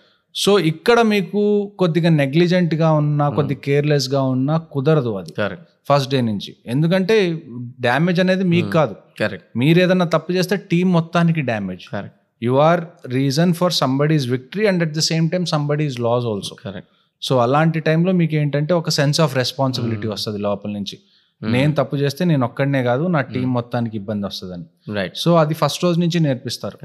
ఎలాగా అంటే మీకు ఒక, నేను ఎప్పుడు ఇది మెన్షన్ చేస్తూ ఉంటా, పట్టీ పెరేడ్ అని చెప్పి ఒక పనిష్మెంట్ ఉంటుంది. పట్టీ పెరేడ్ ఏంటంటే every army officer has at least 12 to 13 different types of uniforms ఉంటాయి, ఒక్కొక్క అకేజన్కి ఒక్కొక్క యూనిఫామ్ అన్నట్టు. సో మీరు అవన్నీ ఎప్పుడు ప్రెస్ చేసుకొని దాన్ని నీట్గా పెట్టుకుంటారు మీ కేబిన్లో, చాలా నీట్గా పెట్టుకోవాలి. సో ఇన్స్ట్రక్టర్ వస్తారు రాత్రి 10:30కి, అన్ని లైట్స్ అయిపోతాయి, అప్పుడు 40 మంది వచ్చి ఫాలో ఇన్ అవుతారు, అంటే అసెంబ్లీ అవుతారు. మీ దగ్గర గట్టిగా 2 minutes ఉన్నాయి, వెళ్ళి ఆ యూనిఫామ్ వేసుకొని 40కి 40 మంది ఇక్కడికి వచ్చి నుంచుంటే మిమ్మల్ని వదిలేస్తా అంట. ఆ 2 minutesలో మీరు పరిగెత్తుకుంటా మీ రూమ్ దాకా వెళ్ళి 40కి 40 మంది వాళ్ళు మళ్ళా డ్రెస్ చేంజ్ చేసుకుంటే ఊరకు చేంజ్ చేసుకోవడం కాదు, మీరు ఆర్మీ యూనిఫామ్లో అంటే ఆర్మీ వాళ్ళని యూనిఫామ్ మీరు చూసే ఉంటారు. మేము మా యూనిఫామ్ కి చాలా ఇంపార్టెన్స్ ఇస్తాం. ఒక బటన్ లేకుండా కానీ పిచ్చి పిచ్చిగా ఎప్పుడన్నా యూనిఫామ్ వేసుకుంటే అది మా ఉద్యోగం అంటే మేము చేస్తున్న పనికి మేము వాల్యూ ఇవ్వనట్టే. సో అన్నిటికన్నా ఫస్ట్ వాల్యూ ఇచ్చేది మేము యూనిఫామ్ కి. సో మీరు ఆ 2 minutesలో యూనిఫామ్ చేంజ్ చేసుకొచ్చినా కానీ ఆ యూనిఫామ్ టిప్ టాప్ గా ఉండాలి, అందులో ఏమి తప్పులు లేకుండా. ఆ 2 minutesలో కష్టం. సో మళ్ళీ అందరు 40 మంది వస్తారా, ఎవరో ఒకళ్ళు లేట్గా వస్తారు, ఎవరో ఒకళ్ళు యూనిఫామ్ లో ఏదో ఒక చిన్న ఫాల్ట్ కనపడుతుంది, దానికి దారం అలా బయటకు వచ్చిందని. అలాంటి టైంలో ఏమవుతుంది, మళ్ళా వెళ్ళమంటారు. సో ఇదంతా రాత్రి 10:30కి మొదలు పెడితే ఉదయం 3 దాకా ఈ 40 మంది పరిగెడుతూనే ఉన్నారు, డ్రెస్సెస్ చేంజ్ చేసుకుంటూనే ఉన్నారు. లాస్ట్కి ఏమవుతుంది, వానబడి అక్కడెక్కడన్నా మురికి అలాగే అనుకోండి, నెక్స్ట్ డే మార్నింగ్ 5:30కి ఏదైతే మీరు డ్రెస్ వేసుకొని మీరు పెరేడ్కి వెళ్ళాలో ఆ డ్రెస్ వి బటన్స్ అన్ని మిమ్మల్ని కూర్చోబెట్టి విప్పదీస్తారు. ఇప్పుడు ఆ డ్రెస్ కి బటన్స్ ఏం లేవు. ఇది first point. Second point, shoes అన్ని ఓపెన్ చేస్తారు, షూస్ లేస్ అన్ని తీపిస్తారు. ఓకే, ఆ తర్వాత మీ ట్రౌజర్స్ అన్ని తీస్తారు, మీ బెల్ట్స్ అన్ని తీస్తారు. ఇప్పుడు ఏం చేస్తారు, ఇప్పుడు 40 మంది ఉన్నారు కదా, వాటన్నిటిని మిక్స్ చేస్తారు. అంటే షర్ట్స్ అన్ని మిక్సప్ అయిపోయినాయి, షూస్ అన్ని మిక్సప్ అయిపోయినాయి, బెల్ట్ అన్ని మిక్సప్ అయిపోయినాయి. ఒకవేళ షర్ట్స్ మిక్సప్ అయిపోయినా దానికి బటన్స్ లేవు. సో లాస్ట్ లో ఇన్స్ట్రక్టర్ ఏమంటారంటే మీ దగ్గర గట్టిగా 10 seconds ఉన్నాయి, ఈ 10 seconds లో మీ తీసుకొని మీరు వెళ్ళిపోతే మీకు ఈ నైట్ బ్రేక్. 10 seconds తర్వాత ఎవరన్నా ఇక్కడ నుంచొని కనపడితే ఇది ఇంకో గంట మళ్ళా రన్ అవుతుంది అంటారు. 10 seconds వెళ్ళిపోవాలి. సో ఆ 10 seconds లో ఎవరికి ఏది దొరికితే అది తీసుకెళ్ళిపోతారు. సో మీరు 4కి ఫ్రీ అయ్యారు, 5:30కి మళ్ళా మీకు పెరేడ్కి వెళ్ళాలి. సో ఈ 1.5 కూడా మీకు పడుకోవడానికి ఉండదు. ఈ 1.5 ఏం చేసుకుంటారు, మీ గుండీలు కుట్టుకోవడం, లేకపోతే ఆ షర్ట్స్ అవన్నిటిని మళ్ళీ ప్రెస్ చేసుకొని వాటిని నీట్గా చేసుకోవడం. కొన్నిసార్లు ఏమవుతుంది, ఆల్మోస్ట్ ఒక 2-3 రోజుల వరకు ఒక కాలికి 7 నెంబర్, ఒక కాలికి 10 నెంబర్ వేసుకొని చూసి తిరుగుతూ ఉంటారు, ఎత్తుక్కుంటూ ఉంటారు ఎవరు తీసుకున్నా. సో ఇవన్నీ మనకి ఇప్పుడు ట్రైనింగ్ టైంలో ఫన్నీగా అనిపిస్తాయి, కానీ ఎప్పుడైతే మీరు కాశ్మీర్ లాంటి ప్లేసెస్కి వెళ్ళినప్పుడు ఏంటంటే ఇవన్నీ చాలా ప్రాక్టికల్ ఇష్యూస్. మీరు మీ రూమ్ లో కూర్చున్నారు, మీకు అటాక్ అవుతుంది ఎక్కడన్నా అని చెప్పి ముందు ఎవరు చెప్పరు కదా, all of a sudden attack అవుతుంది. మీరు 2 minutes లోపల మీరు మీ వెహికల్స్ లో అందరు ఎక్కేసి మీ ఎక్విప్మెంట్ మొత్తం తీసుకొని మీరు రోడ్డు మీద ఉండాలి, మీ కంటోన్మెంట్ క్రాస్ అయిపోయి. ఎక్కడ జరిగింది ఏంటి, 2 minutes లో మీది యాక్షన్ స్టార్ట్ అయిపోవాలి. సో ఆ క్విక్నెస్ రావాలి అంటే మీరు ఇదంతా మీకు ఒక మనం మసిల్ మెమరీ అంటాం కదా, మీరు ఒక ఇంటి దగ్గర నుంచి స్కూల్కి వెళ్తున్నారు, ఒక 10 రోజులు వెళ్తారు, 11వ రోజు మీకు చూడాల్సిన అవసరం ఉండదు, నేను లెఫ్ట్ తీసుకోవాలా రైట్ తీసుకోవాలని, ఆటోమేటిక్గా సైకిల్ వెళ్ళిపోతుంది అటువైపు. సేమ్ ఇదే, మీరు ఎన్నిసార్లు చేయండి, ఎన్నిసార్లు చేస్తారంటే అది మీ మసిల్ మెమరీ అయ్యే వరకు చేయాలి. సో ఎప్పుడైతే ఇలాగ అటాక్ అయింది అని చెప్పి ఎక్కడన్నా హూటర్ ఆ సైరన్ ఒక్కసారి మోగ్గానే, ఒకవేళ టీంలో 40 మంది ఉంటే 40కి 40 మంది 2 నిమిషాల లోపల వాళ్ళ వెహికల్లో వాళ్ళ ఎక్విప్మెంట్ తీసుకొని వాళ్ళు రెడీగా ఉంటారు. ఆ ఫాస్ట్నెస్, ఆ క్విక్నెస్ రావాలి అంటే you need at least 3 to 4 years మీరు కంటిన్యూస్గా ఇలాంటి ట్రైనింగ్ చేస్తే తప్ప, ఇలాంటి సిచ్యువేషన్లో ఉంటే తప్ప మీకు ఆ ఫాస్ట్నెస్ రాదు. సో ట్రైనింగ్ మొత్తం ఇలాగుంటుంది. సో ఇంటికి రాగానే ఇంట్లో వాళ్ళు ఫస్ట్ మీరు ట్రైనింగ్కి వెళ్ళి మీరు ఫస్ట్ లీవ్కి ఎప్పుడైతే ఇంటికి వస్తారో మీ ఇంట్లో వాళ్ళు ఫస్ట్ మిమ్మల్ని గుర్తుపట్టరు. ఆ తర్వాత ఇంటికి రాగానే మిమ్మల్ని చూసి ఫస్ట్ వాళ్ళు ఏడుస్తారు, మా అబ్బాయి ఎంత చిక్కిపోయాడు, మా అబ్బాయి నల్లగా అయిపోయాడు, ఇలాగని. అంటే ఇప్పుడు దీంట్లో కూడా నాకు ఇంకా 2-3 చెప్పండి. ఒక లేట్ వస్తే దానికి ఏం పనిష్మెంట్స్ ఇందాక మీరు చెప్పారు, ఇంకొంచెం చెప్పండి. ఇంకోటి యాబ్సెంట్ కొన్ని సందర్భాల్లో జరుగుతుంది ఏదో హెల్త్ ఇష్యూ, దానికి ఏముంటుంది.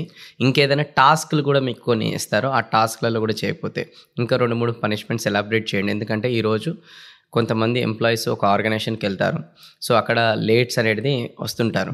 సో ఆర్గనైజేషన్లో కొన్ని ఏదైనా చెప్పినా కూడా వాళ్ళకి సమ్వేర్ హట్ అవుతుంటుంది, అది ఒక డిసిప్లిన్ అక్కడ ఉండదు. అలానే స్టూడెంట్స్ ఎవరైతే ఉంటారో స్కూల్ కాలేజ్కి వెళ్ళే వాళ్ళకి కూడా కాలేజ్కి లేట్ అనేది అట్లా వెళ్తుంటారు. సో ఇలాంటి డిసిప్లిన్ ఎట్లయితే ఇప్పుడు పనిష్మెంట్స్ ఇవన్నీ రిలేటెడ్ ఉంటాయో, సో అవి చెప్తే అట్లీస్ట్ అర్థమవుతుంది అనమాట, దానికి ఎంత వాల్యూ అనేది ఉంటుంది అసలు. అంటే నేను ఫస్ట్ ఒక విషయం క్లారిఫై చేసేది ఏంటంటే, నేను సివిలియన్ లైఫ్ని ఆర్మీ లైఫ్ని ఈక్వేట్ చేయదలుచుకోలేదు, రెండు వేరు. అంటే మీకు ఇక్కడ సివిల్ లైఫ్ లో ఏంటి, యూ హ్యావ్ డెమోక్రసీ, కానీ ఆర్మీ డెమోక్రసీ మీద రన్ అవ్వదు, అది ఫస్ట్ పాయింట్. అది ఆ తర్వాత మీరు మామూలుగా మీరు పనిష్మెంట్స్ ఎలాగుంటాయి అంటే, ఫస్ట్ థింగ్ లేట్ రావడానికి ఎవరికి అసలు ధైర్యం ఉండదు. ఒకవేళ లేట్ గా ఒక అతను వచ్చినా గానీ ఆ ఒక్క అతనికి పనిష్మెంట్ ఉండదు, మిగతా వాళ్ళందరూ పనిష్మెంట్. ఇప్పుడు ఎలానో అతని వల్ల టైం వేస్ట్ అయింది, ఇప్పుడు మీరు అందరు టైం వేస్ట్ చేయండి, మీ అందరి టైం ఇన్స్ట్రక్టర్ వేస్ట్ చేస్తారు. సో నిందా చెప్పినట్టు ఒక్కళ్ళు తప్పు చేస్తే ఆ ఒక్కళ్ళు ఇబ్బంది పడరు, ఆ ఒక్కళ్ళతో ఎవరైతే ఉన్నారో అందరు ఇబ్బంది పడతారు. సో నెక్స్ట్ టైంకి వస్తాడు. ఆబ్సెంట్ అనేది చాలా అంటే చాలా చాలా చాలా కష్టం. ఒకవేళ మీకు ఒంట్లో బాగాలేదనుకోండి ఆర్మీలో, మీ అంతటి మీరు లీవ్ పెట్టుకోవడానికి ఉండదు. మీకు ఒంట్లో బాగలేకపోయినా కానీ ఎర్లీ మార్నింగ్ 6 లేచి మీరు హాస్పిటల్కి వెళ్ళాలి, ఆర్మీ హాస్పిటల్. అక్కడ ఉన్న ఆర్మీ డాక్టర్ మిమ్మల్ని టెస్ట్ చేసి మీకు నిజంగా బాగాలేదు అంటే ఆయనే మీకు లీవ్ ఇస్తారు. అది ఒక 2 days మీరు రెస్ట్ తీసుకోవచ్చు అని చెప్పి ఆయనే లీవ్ ఇస్తారు, డాక్యుమెంట్ ఉంటుంది అది. అలా కాకుండా నాకు ఒంట్లో బాగాలేదు, నేను లెగవను, నేను 9 లేచి ఫోన్ చేసి చెప్తాను లేకపోతే మెయిల్ పెడతాను అనేది ఆర్మీలో కుదరదు.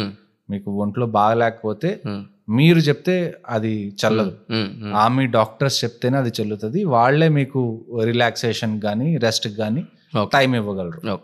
సో పనిష్మెంట్స్ అనేవి ఇంకా ఎక్కడైనా కానీ, ఇప్పుడు నేను ఒక మేజర్ గా ఉండి నా కింద ఒక 200 members ఉంటే నేను ఒకవేళ పనిష్ చేయాలనుకున్నా కానీ నేను ఇంతే పనిష్ చేస్తాను. ఒకళ్ళు ఒక తప్పు చేస్తే దాని కాన్సిక్వెన్సెస్ అందరూ ఫీల్ అవ్వాలి, అప్పుడే ఇంకోసారి ఆ తప్పు జరగకుండా ఉంటుంది. సూపర్. ఇప్పుడు మనం జనరల్ గా కంట్రీలో ఏం చెప్తాం, ఏదన్నా క్రైమ్ ఏదన్నా పెద్దది జరిగినప్పుడు మనం ఏమంటాం, పనిష్మెంట్ పెద్దది ఉంటే మిగతా వాళ్ళు భయపడతారు మళ్ళీ క్రైమ్ చేయడానికి అని చెప్తాం. సేమ్ ఆర్మీలో మాకు చెప్పే ప్రిన్సిపల్ ఏంటి అంటే, right time, right place, right dress.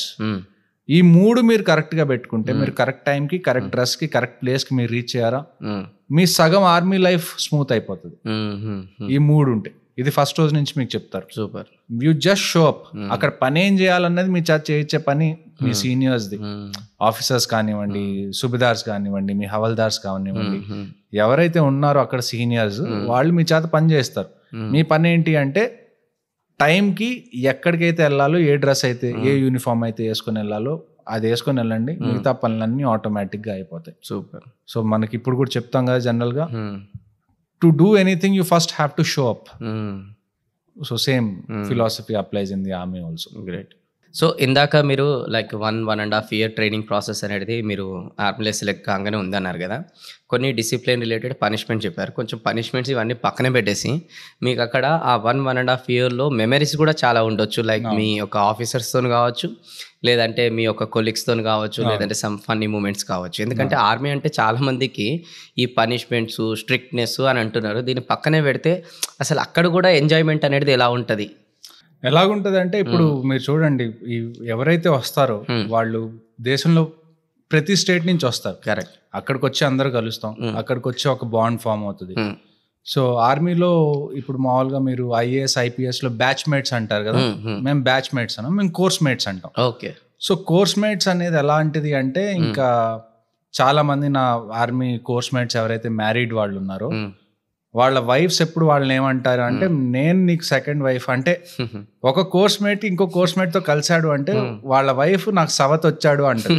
So ఆ బాండింగ్ అనేది ఎప్పుడు వస్తుంది అంటే, మీరు ప్రతి రన్లో మీరు కలిసి అంటే కరెక్ట్ నేను చెప్పాను కదా ఇందాక ఒక్కొక్కరి దగ్గర 25-26 kgs వెయిట్ ఉంటుంది. కరెక్ట్ కొన్నిసార్లు అలిసిపోతాం, కొన్నిసార్లు లేకపోతే ఏదో ఒక క్రాంప్స్ వస్తాయి, కొన్నిసార్లు ఏమవుతుంది మనకి దారి చెప్పరు. కరెక్ట్ ఆ 25-26 kilometers కూడా మీకు మ్యాప్ మీద పాయింట్స్ ఇస్తారు, మీరు కంపాస్ యూస్ చేసుకుంటూ వెళ్ళాలి, నావిగేట్ చేసుకుంటూ. అలాంటి టైంలో కొన్నిసార్లు ఏమవుతుంది ఎక్కడో చోట చెన్నై చుట్టుపక్కల మనకి వరి ఎక్కువ పండిస్తారు. సో ఆ పొలాల్లో నీళ్లు పెట్టి ఉంచుతారు కదా, రాత్రి పూట మీరు ఆ నావిగేషన్ చేసుకుంటూ వెళ్తారు. మీకు అక్కడ పొలం ఉంది కానీ అందులో నీళ్లు ఉన్నాయని తెలియదు. ఆ నీళ్ళలోకి వెళ్ళగానే మీ షూస్ మొత్తం తడిచిపోయి మీ అరికాళ్ళ స్కిన్ కూడా లేచిపోయేలాగా మొత్తం నానిపోతాయి. అంటే మీరు ఒక 30 kilometers నుంచి పరిగెడతానే ఉన్నారు, షూస్ మీరు ఓపెన్ చేసుకొని మీరు ఆరబెట్టుకునేంత టైం లేదు. సో లోపల మట్టి అదంతా వెళ్ళిపోయి మీ స్కిన్ మొత్తం కట్ అయిపోయేలాగా అయిపోతుంది కండిషన్. అలాంటి టైంలో మీరు ఆ బ్యాగ్ మొయ్యలేనప్పుడు, లేకపోతే కొన్నిసార్లు ఇలాంటి రన్ చేసేటప్పుడు మధ్యలో ఎవరో ఒకరికి ఫీవర్ వస్తుంది. అలాంటి టైంలో మా కోర్స్ మేట్ని, తన దగ్గర ఉన్న వెయిట్ని, తన దగ్గర ఉన్న వెపన్ని అన్నిటినీ పార్ట్స్గా చేసుకొని మిగతా వాళ్ళందరూ కొద్దిగా దాని బరువుని షేర్ చేసుకొని, తనకి బాగా లేకపోయినా జస్ట్ ఈ 40 మంది వెళ్తేనే టీం గెలుస్తుంది అని తెలిసినప్పుడు అతన్ని మొత్తం వెయిట్ మొత్తం డిస్ట్రిబ్యూట్ చేసుకొని అతన్ని ఎత్తుకొని తీసుకెళ్ళిన రోజులు చాలా ఉన్నాయి. At least for 10 kilometers 15 kilometers. ఈ రన్లో నాకు ఒంట్లో బాగుండకపోవచ్చు, ఇంకొక రన్లో ఇంకొకళ్ళ బాగుండకపోవచ్చు, కానీ you can't leave a man behind. ఆర్మీది మెయిన్ ఫిలాసఫీ అదే. ఏదేమైనా కానీ మీతో పాటు ఎవరైతే ఫైట్ చేస్తున్నారో వాళ్ళని వెనక వదిలి రాకూడదు. Correct. So same with the competitions also. మళ్ళా ఇంకొక విషయం ఏంటంటే ప్రతి ఆర్మీ ఆఫీసర్కి కనీసం 2 sports అయినా ఆడాల్సి వస్తుంది. మీరు స్పోర్ట్స్ ఆడాలి అంటే ఫస్ట్ మీకు టీమ్ బిల్డింగ్ కావాలి. టీమ్ బిల్డింగ్ ఎప్పుడు అవుతుంది? మీకు ఒక 2 players మధ్యలో ట్రస్ట్ ఉన్నప్పుడే మీకు టీమ్ బిల్డింగ్ ఉంటుంది. క్రికెట్ లాంటి గేమ్స్ ఉండవు ఆర్మీలో. మీకు ఎలాంటి స్పోర్ట్స్ ఉంటాయి? బేసిక్గా వాలీబాల్, బాస్కెట్బాల్, హాకీ, ఫుట్బాల్, ఇలాంటి స్పోర్ట్స్లో మీకు ఏంటి అంటే you need lots and lots of coordination. అదంతా ఎప్పుడు వస్తుంది? మీకు మంచి బాండింగ్ ఉన్నప్పుడు వస్తుంది. ఇలాంటి ఏదైనా కాంపిటీషన్ మీరు గెలుస్తారా? మీ ఆఫీసర్స్ మీకోసం ఒక 10 kgs 5 kgs కేక్ తీసుకొస్తారు. కేక్ అక్కడ ఒక విన్నింగ్ స్పీచ్ ఉంటుంది. వాళ్ళు విన్నింగ్ స్పీచ్ చెప్పగానే యూ హ్యావ్ హార్డ్లీ 10 seconds అంటారు. ఆ 10 seconds తర్వాత మీకు అక్కడ కేక్ కనపడదు. సో ఇలాంటివన్నీ అంటే ఆ చిన్న విక్టరీస్ ఏవైతే ఉంటాయో, ఈవెన్ మీరు ఒక 30 ఏళ్ళు 40 ఏళ్ళు అయిపోయినా కానీ అవన్నీ ట్రెడిషన్స్ ఉంటాయి. మళ్ళీ అంటే ప్రతి ఒక్క టీంకి, అంటే ప్రతి ఒక్క కంపెనీకి ఈ కాంపిటీషన్ గెలవడం అనేది ట్రెడిషన్. లాస్ట్ ఒక 10 years నుంచి ఇదే టీం గెలుస్తుంది కాంపిటీషన్. ఇప్పుడు కొత్తగా జూనియర్స్ వచ్చారు, వాళ్ళు కూడా ఈ కాంపిటీషన్ విన్ అవ్వాలి. సో ఆ ప్రెషర్ వాళ్ళకి ఫస్ట్ డే నుంచి ఉంటుంది. సో దానికోసం వాళ్ళు ట్రైనింగ్ చేస్తూ ఉంటారు. సో ఆర్మీలో అన్నిటికన్నా ఇంపార్టెంట్ విషయం ఏంటి అంటే ట్రెడిషన్స్. మన ముందు జనరేషన్ వాళ్ళు ఏదైతే సాధించారో ఆ ట్రెడిషన్స్ అన్నిటిని మీరు నిలబెట్టుకొని మళ్ళీ ఆ విక్టరీస్ని పెంచుకుంటూ వెళ్ళాలి. ఒకవేళ మీరు ఓడిపోయారా, మీ ముందున్న వాళ్ళకి మీరు అవమానించినట్టు, డైరెక్ట్లీ ఆర్ ఇండైరెక్ట్లీ. సో దాన్ని మీరు నిలబెట్టుకోవాలి అంటే you have to keep winnowing continuously. మధ్యలో ఎక్కడ ఆగినా కానీ ఆ కంపెనీకి ఉన్న చరిత్రలో ఒక బ్లాకేజ్ వచ్చింది అన్నట్టు ఫీల్ అవుతారు. సో ఇలాంటివి చాలా ఉంటాయి. ఈ ఎప్పుడైతే 1.5 year మీ ట్రైనింగ్ ఏదైతే ఉంటుందో, ఈ 1.5 yearలో మిమ్మల్ని టార్చర్ పెట్టిన, లేకపోతే మిమ్మల్ని ఇబ్బంది పెట్టిన ఇన్స్ట్రక్టర్స్ అందరూ, మీరు ఏ రోజైతే ఆఫీసర్ అవుతారో అందరికన్నా ఫస్ట్ వచ్చి వాళ్ళే సెల్యూట్ కొడతారు మీకు.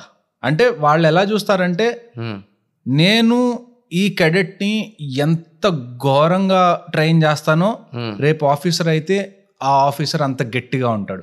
సో ఆ విషయంలో వాళ్ళు చాలా ప్రైడ్ తీసుకుంటారు. జస్ట్ ఒక టార్చర్ పెడదామనో అలా అని కాదు, నేను ట్రైనింగ్ ఇచ్చిన నా క్యాడెట్ రేపు ఆఫీసర్ అయితే నా క్యాడెట్ ని మిగతా జవాన్స్ చూసినప్పుడు తలెత్తుకోవాలి, నేను ఇలాంటి ఆఫీసర్ కింద పనిచేస్తున్నాను అని. సో అందుకని ఎప్పుడైతే మీరు అదంతా క్రాస్ చేసి మీరు ఎప్పుడైతే సెలెక్ట్ అవుతారో, అంటే ఎప్పుడైతే మీరు పాస్ అవుట్ అవుతారో, అందరికన్నా ఫస్ట్ మీ పేరెంట్స్ మీకు స్టార్స్ పెడతారు షోల్డర్ మీద. ఆ తర్వాత అందరికన్నా మీకు ఫస్ట్ సెల్యూట్ చేసేది మీకు ఆ 1.5 year మిమ్మల్ని టార్చర్ పెట్టిన మీ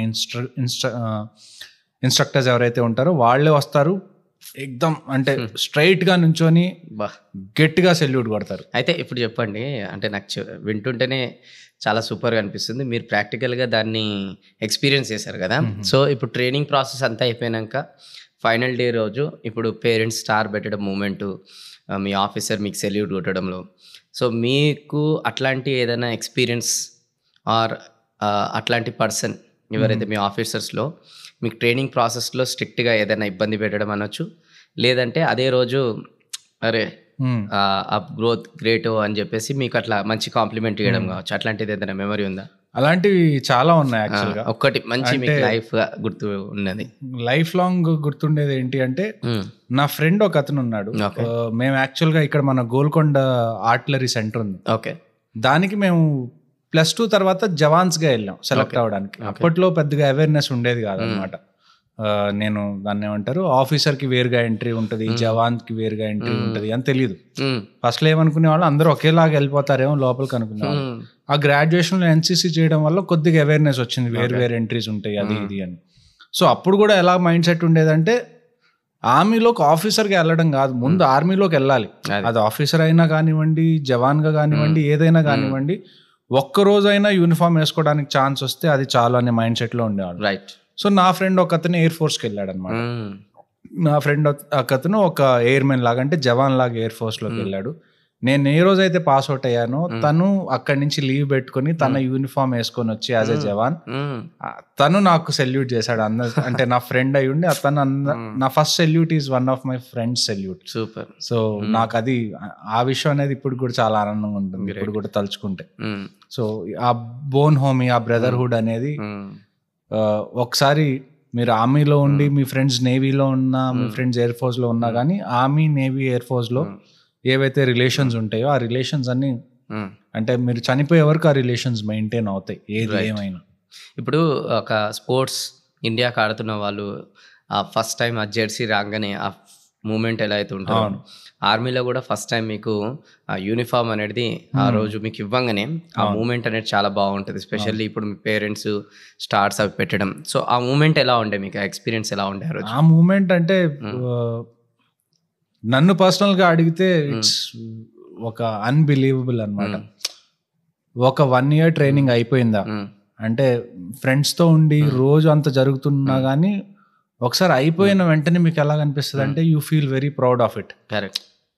పెద్దగా ఒక ఆర్మీలోకి రాకముందు ఒక వ్యక్తి 40 kilometers పరిగెత్తగలడా అనే క్వశ్చన్ అదే నాకు ఉండేది. అంటే ఒక 40 kilometers అంటే జనరల్గా మనం బస్సులో వెళ్తాం, లేకపోతే ట్రైన్లో వెళ్తాం, లేకపోతే కార్లో వెళ్తాం. ఒక 40 kilometers ఒక మనిషి నిజంగా పరిగెత్తగలడా అనే డౌట్ నాకు ఉండేది ఆర్మీలోకి జాయిన్ అయ్యే ముందు. లేకపోతే ఇంత వెయిట్ తీసుకొని అంత దూరం పరిగెత్తగలరా, అసలు ఎలా కుదురుతుంది, ఇదంతా మిత్తేమో ఓరకలాగా అనిపించేది. కానీ ఎప్పుడైతే ట్రైనింగ్ మొత్తం అయిపోయిందో, అవన్నీ మా అంతటా మేము చేసిన తర్వాత మాకు అనిపించింది ఏంటంటే, హ్యూమన్ మైండ్ అనేది దాన్ని ఏమంటారు, బాడీ కన్నా చాలా గట్టిది. ఒక్కసారి మీరు మైండ్లో ఫిక్స్ చేసుకుంటే, ఆర్మీలో కూడా మీకు ఇదే చెప్తారు, దాన్ని ఏమంటారు, it's not about your body, it's about your mind. ఒకసారి మీకు మైండ్లో సెట్ అయిందా, బాడీ మైండ్ మాట వింటుందా, అది అచీవ్ అయిపోతుంది.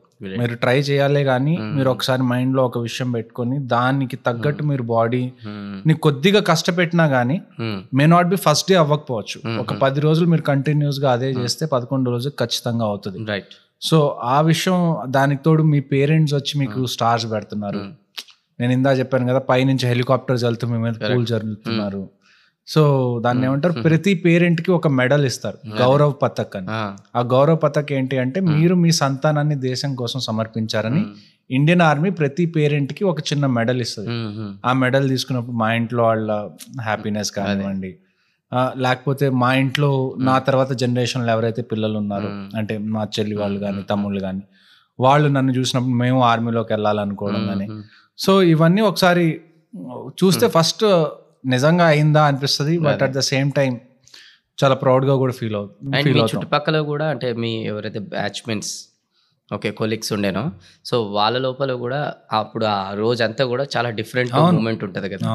సో మీకు డ్రెస్సెస్, వాళ్ళ పేరెంట్స్, అట్లాంటి మీ ఫ్రెండ్ సర్కిల్లో కూడా అలాంటిది ఏదైనా మూమెంట్ ఉందా, ఎవరైనా ఎక్కువ ఎమోషనల్ అయిపోయినది, చాలా ఆనంద బాష్పాలు అంటారు కదా? చాలా మంది. ఎందుకంటే ఒక మనిషికి ఆ 1.5 year ట్రైనింగ్ పీరియడ్ ఏదైతే ఉంటుందో చాలా కష్టంగా ఉంటుంది. నాకంటే కొద్దిగా ఎన్సీసీ తెలుసు, నేను కొద్ది క్యాంప్స్కి వెళ్ళాను, మౌంటైనరింగ్కి వెళ్ళాను, కాబట్టి నేను కొద్ది గొప్ప ఫిజికల్గా ఫిట్గా ఉన్నాను అకాడమీలోకి వచ్చే ముందు. కొంతమంది చదువులో చాలా ఎక్సెప్షనల్గా ఉండి ఫిజికల్లీ అంత టఫ్ అంత ఫిట్ గా లేరు అకాడమీకి వచ్చిన స్టార్టింగ్ లో. కానీ by the end pass out అవుతున్నారు అంటే ప్రతి టెస్ట్ వాళ్ళు పాస్ అయినట్టే కదా, అప్పుడే లాస్ట్ కి వాళ్ళు పాస్ అవుట్ అవుతున్నారు. సో ఎవరికైతే ఏ ఫిజికల్ ఫిట్నెస్ మీద పెద్దగా లేకపోయినా కానీ అక్కడికి వచ్చి అక్కడక్కడ అకాడమీలో ఫిజికల్ ఫిట్నెస్ బిల్డ్ చేసుకొని ఈ 40 కిలోమీటర్స్ 30 కిలోమీటర్స్ పరిగెత్తి లాస్ట్ కి వాళ్ళ పేరెంట్స్ చేత, అంటే ఫస్ట్ వాళ్ళు వచ్చినప్పుడు నేను గట్టిగా ఒక నెల కూడా ఇక్కడ ఉంటానో ఉండనా అన్న డౌట్ లో ఉన్న వాళ్ళు చాలా మంది ఉన్నారు. ఎందుకంటే నాకు ఎన్సీసీ క్యాంప్స్ చూసి నాకు కొద్ది గొప్ప ఒక ఐడియా ఉంది ఏమవుతుంది అన్నట్టు. చాలా మంది ఫ్రెష్ గా వచ్చిన వాళ్ళకి ఏంటి అంటే ఒకసారి అక్కడ రాగానే షాక్. ఎక్కువ మంది నార్త్ నుంచి వచ్చిన వాళ్ళు ఉన్నారు, వాళ్ళకి చెన్నై లాంటి క్లైమేట్ పడదు. సో ఎవరైతే ఒక నెల కూడా ఇక్కడ సర్వైవ్ అవుతారో అవ్వరో అనుకున్న వాళ్ళు ఆల్మోస్ట్ ఒక 1.5 year సర్వైవ్ అయ్యి చివరికి ఆఫీసర్ అయ్యి వెళ్తున్నారంటే మీరు ఊహించుకోవచ్చు వాళ్ళ ఎమోషన్స్ ఎలాగుంటాయి. సో దానికి తోడు వాళ్ళ పేరెంట్స్ వచ్చి వాళ్ళ స్టార్స్ పెట్టడం. సో అదంతా మీరు ఆ సీన్ మొత్తం ఒకసారి ఊహించుకుంటేనే. అది మూవీస్ లో చూసినాం ఇప్పటి వరకు. సో ఇప్పుడు మీరు ప్రాక్టికల్ గా ఎక్స్పీరియన్స్ చేశారు కాబట్టి అది తెలుసుకొని మీ లోపల మేము ఆనందం చూసుకుంటున్నాం అనమాట. చాలా మంచిగా అనిపిస్తుంది అసలు. సో ఇప్పుడు మీ ట్రైనింగ్ అనేది అయిపోయిన తర్వాత నెక్స్ట్ మీరు ఒక పోస్టింగ్ అనేది మీకు ఇస్తారు, ఒక ఏరియానో వాట్ ఎవర్ ఒక పొజిషన్. సో ఎక్కడ పోస్టింగ్ ఇచ్చారో ఆ పొజిషన్ ఏంది, కానీ దానికన్నా ముందు మీకు ఏదైతే పొజిషన్ లెఫ్టినెంట్ లాగా ఆఫీసర్ లాగా మీకు ఇచ్చారు కదా, సో అసలు ఆర్మీలో అసలు ఎన్ని పొజిషన్స్ ఉంటాయి? ఓకే, సో ఆ పొజిషన్స్లలో మీ పొజిషన్ ఎక్కడి నుంచి స్టార్ట్ అయింది? ఓకే, రఫ్లీ ఆర్మీ నేవీ ఎయిర్ ఫోర్స్ లో కొద్దిగా పేర్లు మారచ్చు కానీ పొజిషన్స్ ఆల్మోస్ట్ సేమ్ గానే ఉంటాయి. ఓకే, మీరు ఆర్మీలో చూసుకుంటే మీకు బేసిక్ గా 3 కేటగిరీస్ ఉన్నాయి. ఓకే, ఒకటి ఏంటి అంటే మనకి ఎన్సిఓస్ అంటాం, అంటే నాన్ కమిషన్డ్ ఆఫీసర్స్. ఎన్సిఓస్ లో మనకి ఎవరెవరు వస్తారు, మనకి సిపాయి దగ్గర నుంచి హవల్దార్ వరకు వస్తారు. ఎన్సిఓస్ అండ్ అదర్ ర్యాంక్స్ అంటాం. సిపాయి ఏమో అదర్ ర్యాంక్, ఆ తర్వాత మనకి లాన్స్ నాయక్, హవల్దార్. మీకు ఈజీగా అర్థం చేసుకోవడానికి నేను ఎలా చెప్తాను అంటే, రెండు వేరు కానీ మీకు సివిల్ లో అర్థం చేసుకోవడానికి ఎలాగా అంటే, మీరు ఒక కానిస్టేబుల్ ని ఒక సిపాయిని ఈక్వేట్ చేయొచ్చు. అంటే నేను ఎంట్రీ లెవెల్ 2 అని చెప్తున్నాను, ఇద్దరి పని చాలా డిఫరెంట్ గా ఉంటుంది. ఒక హవల్దార్ని మీరు ఒక హెడ్ కానిస్టేబుల్ లాగా మీరు ఆ లెవెల్లో ఆలోచించుకోవచ్చు. ఆ తర్వాత మీకు జేసీఓ స్టార్ట్ అవుతారు. జేసీఓస్ అంటే మీకు ఫస్ట్ మీకు ఎన్సీఓస్ ఉన్నారు. ఎన్సీఓస్ అంటే నాన్ కమిషన్డ్ ఆఫీసర్స్, హవల్దార్ వరకు. ఆ తర్వాత మీకు జేసీఓస్ ఉంటారు. జేసీఓస్ అంటే junior commissioned officers. Junior commissioned officers లో మీకు ఎవరు ఉంటారు? Nayab subedar, subedar major. Very much equivalent to ASI, SI, CI. Okay, ఇది అయిపోయిన తర్వాత మీకు ఆఫీసర్ స్టార్ట్ అవుతారు. సో మీకు బేసిక్ గా ఏమేమి ఉన్నాయి? ఎన్సీఓ నాన్ కమిషన్డ్ ఆఫీసర్, ఆ తర్వాత జేసీఓ జూనియర్ కమిషన్డ్ ఆఫీసర్, ఆ తర్వాత ఆఫీసర్స్ కమిషన్డ్ ఆఫీసర్స్. బేసికల్ గా ఇందులో మీకు ఫస్ట్ ర్యాంక్ ఏముంటది అంటే లెఫ్టినెంట్ ఉంటుంది. మీరు లెఫ్టినెంట్ గా depending upon your education qualification. మీరు టెక్నికల్ బ్యాక్గ్రౌండ్ నుంచి వస్తే మీరు లెఫ్టినెంట్ గా 1 year చేసి మీరు 1 year లోనే కెప్టెన్ అవుతారు. అదే మీరు ఇంజనీరింగ్ కాకుండా నాన్ టెక్నికల్ బ్యాక్గ్రౌండ్ నుంచి వచ్చారు, అలాంటప్పుడు మీరు 2 years లెఫ్టినెంట్ గా ఉంటారు. 2 years తర్వాత మీరు కెప్టెన్ అవుతారు. సో కెప్టెన్ గా మీరు 4 years చేస్తారు, ఆ తర్వాత మీరు మేజర్ అవుతారు. సో ఒక ఆర్మీ ఆఫీసర్ మేజర్ అవ్వాలి అంటే కనీసం ఒక 5 to 6 years మీరు ముందు లెఫ్టినెంట్ కెప్టెన్ గా ఉన్న తర్వాత మీరు మేజర్ అవుతారు. మేజర్ తర్వాత మీరు లెఫ్టినెంట్ కల్నల్ అవుతారు. ఎప్పుడైతే మీరు 12 years లెఫ్టినెంట్ నుంచి ఒక 12 years అంటే మీరు ఎప్పుడైతే అకాడమీ నుంచి పాస్ అవుట్ అయ్యి 12 years తర్వాత మీరు లెఫ్టినెంట్ కల్నల్ అవుతారు. ఆ తర్వాత కల్నల్, ఆ తర్వాత బ్రిగేడియర్, ఆ తర్వాత major general, lieutenant general and general. So ఇది బేసిక్ గా స్ట్రక్చర్. అంటే పేర్లు లైట్ గా మారచ్చు. అంటే ఇప్పుడు మనకి ఇక్కడ జనరల్ ఉంటే మనకి అడ్మిరల్ ఉంటారు నేవీలో, లేకపోతే ఇలాగా పేర్లు మారితే తప్ప స్ట్రక్చర్ ఆల్మోస్ట్ సేమ్ గానే ఉంటుంది. ఓకే, సో ఇలాగుంటుంది ర్యాంక్ స్ట్రక్చర్. మీరు ఇప్పుడు మీ యొక్క ట్రైనింగ్ అయిపోయిన తర్వాత మీరు ఆఫీసర్ పొజిషన్లో లెఫ్టినెంట్ గా మీరు పొజిషన్ తీసుకున్నారు. ఓకే, అండ్ దాని తర్వాత రిటైర్మెంట్ అనేది ఇప్పుడు మీరు తీసుకున్నారు కదా, మేజర్గా రిటైర్మెంట్ తీసుకున్నారు. అదే క్లారిటీ వీళ్ళకి చెప్తున్నాను. సో ఈ లెఫ్టినెంట్ నుంచి మేజర్ పొజిషన్ వరకు మీరు వచ్చారు కదా, సో ఈ జర్నీ అనేది ఎలా ఉండే? అండ్ ఫస్ట్ ఆఫ్ ఆల్ మీరు లెఫ్టినెంట్ గా వెళ్ళినప్పుడు ఎక్కడి నుంచి స్టార్ట్ అయింది మీ జర్నీ? ఓకే, నేను ఫస్ట్ కమిషన్ అయిన బెటాలియన్ యూనిట్ ఏంటి అంటే నా రెజిమెంట్ 53 ఇంజనీర్ రెజిమెంట్. అంటే సో 53 ఇంజనీర్ రెజిమెంట్ అనేది బెంగాల్, ఇప్పుడు మామూలుగా పూర్వం బ్రిటిష్ కాలంలో మనకి 3 ప్రెసిడెన్సీలు ఉండేవి. ఏమేమి ఉండేవి? Madras presidency, Bengal presidency and Bombay presidency. So ఈ మూడిటి పేరు మీదే 3 సాపర్ రెజిమెంట్స్ అనేవి స్టార్ట్ అయినాయి. ఓకే. సాపర్ గ్రూప్స్. ఒకటి Madras engineer group ఎంఈజీ and centre, ఒకటి బెంగాల్ ఇంజనీర్ గ్రూప్, ఒకటి బాంబే ఇంజనీర్ గ్రూప్. రీసెంట్ గా మనకి వాయనాడ్ ఫ్లడ్స్ అయినాయి. అక్కడ ఒక ఆర్మీ టీం వెళ్ళి ఒక బ్రిడ్జ్ కట్టేసింది అప్పటికప్పుడు. అది మద్రాస్ ఇంజనీర్స్ గ్రూప్ వాళ్ళలో ఒక రెజిమెంట్ వెళ్ళి కట్టిన బ్రిడ్జ్ అది. సో ఈ సాపర్స్ అని ఎవరిని అంటారంటే బేసిక్ గా ఆర్మీలో ఇంజనీర్స్ ఎవరైతే ఉంటారో కోర్ ఆఫ్ ఇంజనీర్స్ వాళ్ళని సాపర్స్ అంటారు. మా పని ఎలాగ ఉంటుంది అంటే కోర్ ఆఫ్ ఇంజనీర్స్ ది ఒకవేళ యుద్ధం స్టార్ట్ అయింది, సో కోర్ ఆఫ్ ఇంజనీర్స్ ఒకే ఒక టెక్నికల్ ఆర్మ్ ఇండియన్ ఆర్మీలో which is both fighting arm and also technical arm. So 2 రకాలుగా కూడా మేము పార్టిసిపేట్ చేస్తాం ఒక వార్ లో. కోర్ ఆఫ్ ఇంజనీర్స్ కున్న ఇంకో స్పెషాలిటీ ఏంటంటే మమ్మల్ని ఏమంటారు అంటే ఒక వార్ జరిగేటప్పుడు we're the first one to go in to the war and the last one to come back. ఎందుకు అంటే corps of engineers mine warfare లో చాలా స్పెషలిస్ట్ అనమాట. మైన్ వార్ఫేర్ అంటే మన మైన్స్ ఉంటాయి కదా, మందు పాత్రలు. సో ఎప్పుడైతే ఒకవేళ మనం పాకిస్తాన్లోకి ఎంటర్ అవుదాం అనుకున్నాం వార్ జరుగుతున్నప్పుడు, సో కోర్ ఆఫ్ ఇంజనీర్స్ అందరికన్నా ఫస్ట్ వెళ్ళి పాకిస్తాన్ ఏవైతే మైన్ ఫీల్డ్స్ పెట్టినాయో ఆ మైన్ ఫీల్డ్స్ మొత్తం క్లియర్ చేస్తేనే మన జవాన్లు అవి క్రాస్ చేసుకొని వెళ్ళగలరు. అంటే ఇప్పుడు అది క్లియర్ చేసే ప్రాసెస్ కొన్ని సినిమాలలో కూడా చూసినాం, బై మిస్టేక్ గా దానిపైన కాల్ పెట్టడమో లేదంటే బై మిస్టేక్ గా అక్కడ ఏదైనా ఇన్సిడెంట్ జరగడం, అది చాలా రిస్కీ. మా యూనిట్ లో మేము 2 ఆఫీసర్స్ ని కోల్పోయాం ఇప్పటి వరకు. మాకున్న ఒక కమాండింగ్ ఆఫీసర్స్ లో ఒక కమాండింగ్ ఆఫీసర్ అంటే ఒక కల్నల్ గారు, ఆయనకు ఒక కాల్ లేదు ఎందుకంటే మైన్ బ్లాస్ట్ లోనే ఆయన కాలు ఇంజూర్ అయింది. సో అలాంటివి చాలా జరుగుతాయి. మైన్స్ ఏమవుతాయి అంటే ఒక చోట మీరు ఎక్కువగా మైన్స్ మాకు ఇబ్బంది, ఇండియన్ ఆర్మీకి ఇబ్బంది పెట్టిన మైన్స్ అన్ని డెజర్ట్ లో ఎక్కడైతే మైన్స్ వాడామో అక్కడ ఇబ్బంది. ఎందుకంటే డెజర్ట్ లో ఏమవుతుంది అంటే మీరు ఒక ప్లేస్ లో మైన్ పెడతారు, ఇసుక ఉంటుంది కదా, ఆల్మోస్ట్ ఒక 1.5 year ఆ మైన్స్ ని మీరు కదిలించలేదు అనుకోండి, ఆ ఇసుక గాలి వల్ల మూవ్ అవుతూ మీరు ఎక్కడైతే ముందు మైన్ పెట్టారో దాని ప్లేస్ షిఫ్ట్ అయిపోతుంది తెలియకుండా. గ్రౌండ్ కింద పెడతాం కదా, సో ఇసుకతో పాటు అది కూడా డ్రిఫ్ట్ అయిపోతూ వెళ్ళిపోతుంది. సో మీరు ఒకవేళ ఇక్కడ మైన్ పెట్టి నెక్స్ట్ ఇయర్ మళ్ళీ ఇక్కడికి వచ్చి చూస్తే మైన్ ఉండదు, అది కొద్ది దూరంలో ఉంటుంది. దాన్ని ఎతికే ప్రాసెస్ లో కొన్నిసార్లు అది మీ కాల్ కిందకు వచ్చేసి మైన్ బ్లాస్ట్ అవడం. డిటెక్టర్స్ ఉన్నప్పటికి కూడా ఎందుకంటే ప్రతి మైన్ ఫీల్డ్ మీరు లే చేసినప్పుడు ఏం చేస్తారంటే మీరు ముందు ఒక రికార్డ్ చేసుకుంటారు, నేను ఏ ప్లేస్ లో మైన్స్ పెట్టాను అని. ఎందుకంటే తర్వాత మైన్స్ బయటికి తీయాల్సి వస్తుంది. కానీ ఇలాంటి టైంలో ఏమవుతుంది అంటే మీరు పెట్టి ఎక్కడైతే రాసుకున్నారో ఈ ప్లేస్ లో నేను పెట్టానని, ఒక 1 year తర్వాత 2 years తర్వాత వెళ్తే అది ఆ ప్లేస్ లో ఉండదు. సో అలాంటి టైంలో మీకు కొన్నిసార్లు ఏమవుతుంది, కొన్నిసార్లు ఆవులు అవి కూడా లేకపోతే ఏమైనా జంతువులు అటుగా వెళ్తున్నప్పుడు అవి కాళ్ళు పెట్టినా కానీ అవి చనిపోతూ ఉంటాయి. సో ఇలాంటి ఇష్యూస్ చాలా ఉంటాయి అన్నమాట మైన్ ఫీల్డ్స్ లో.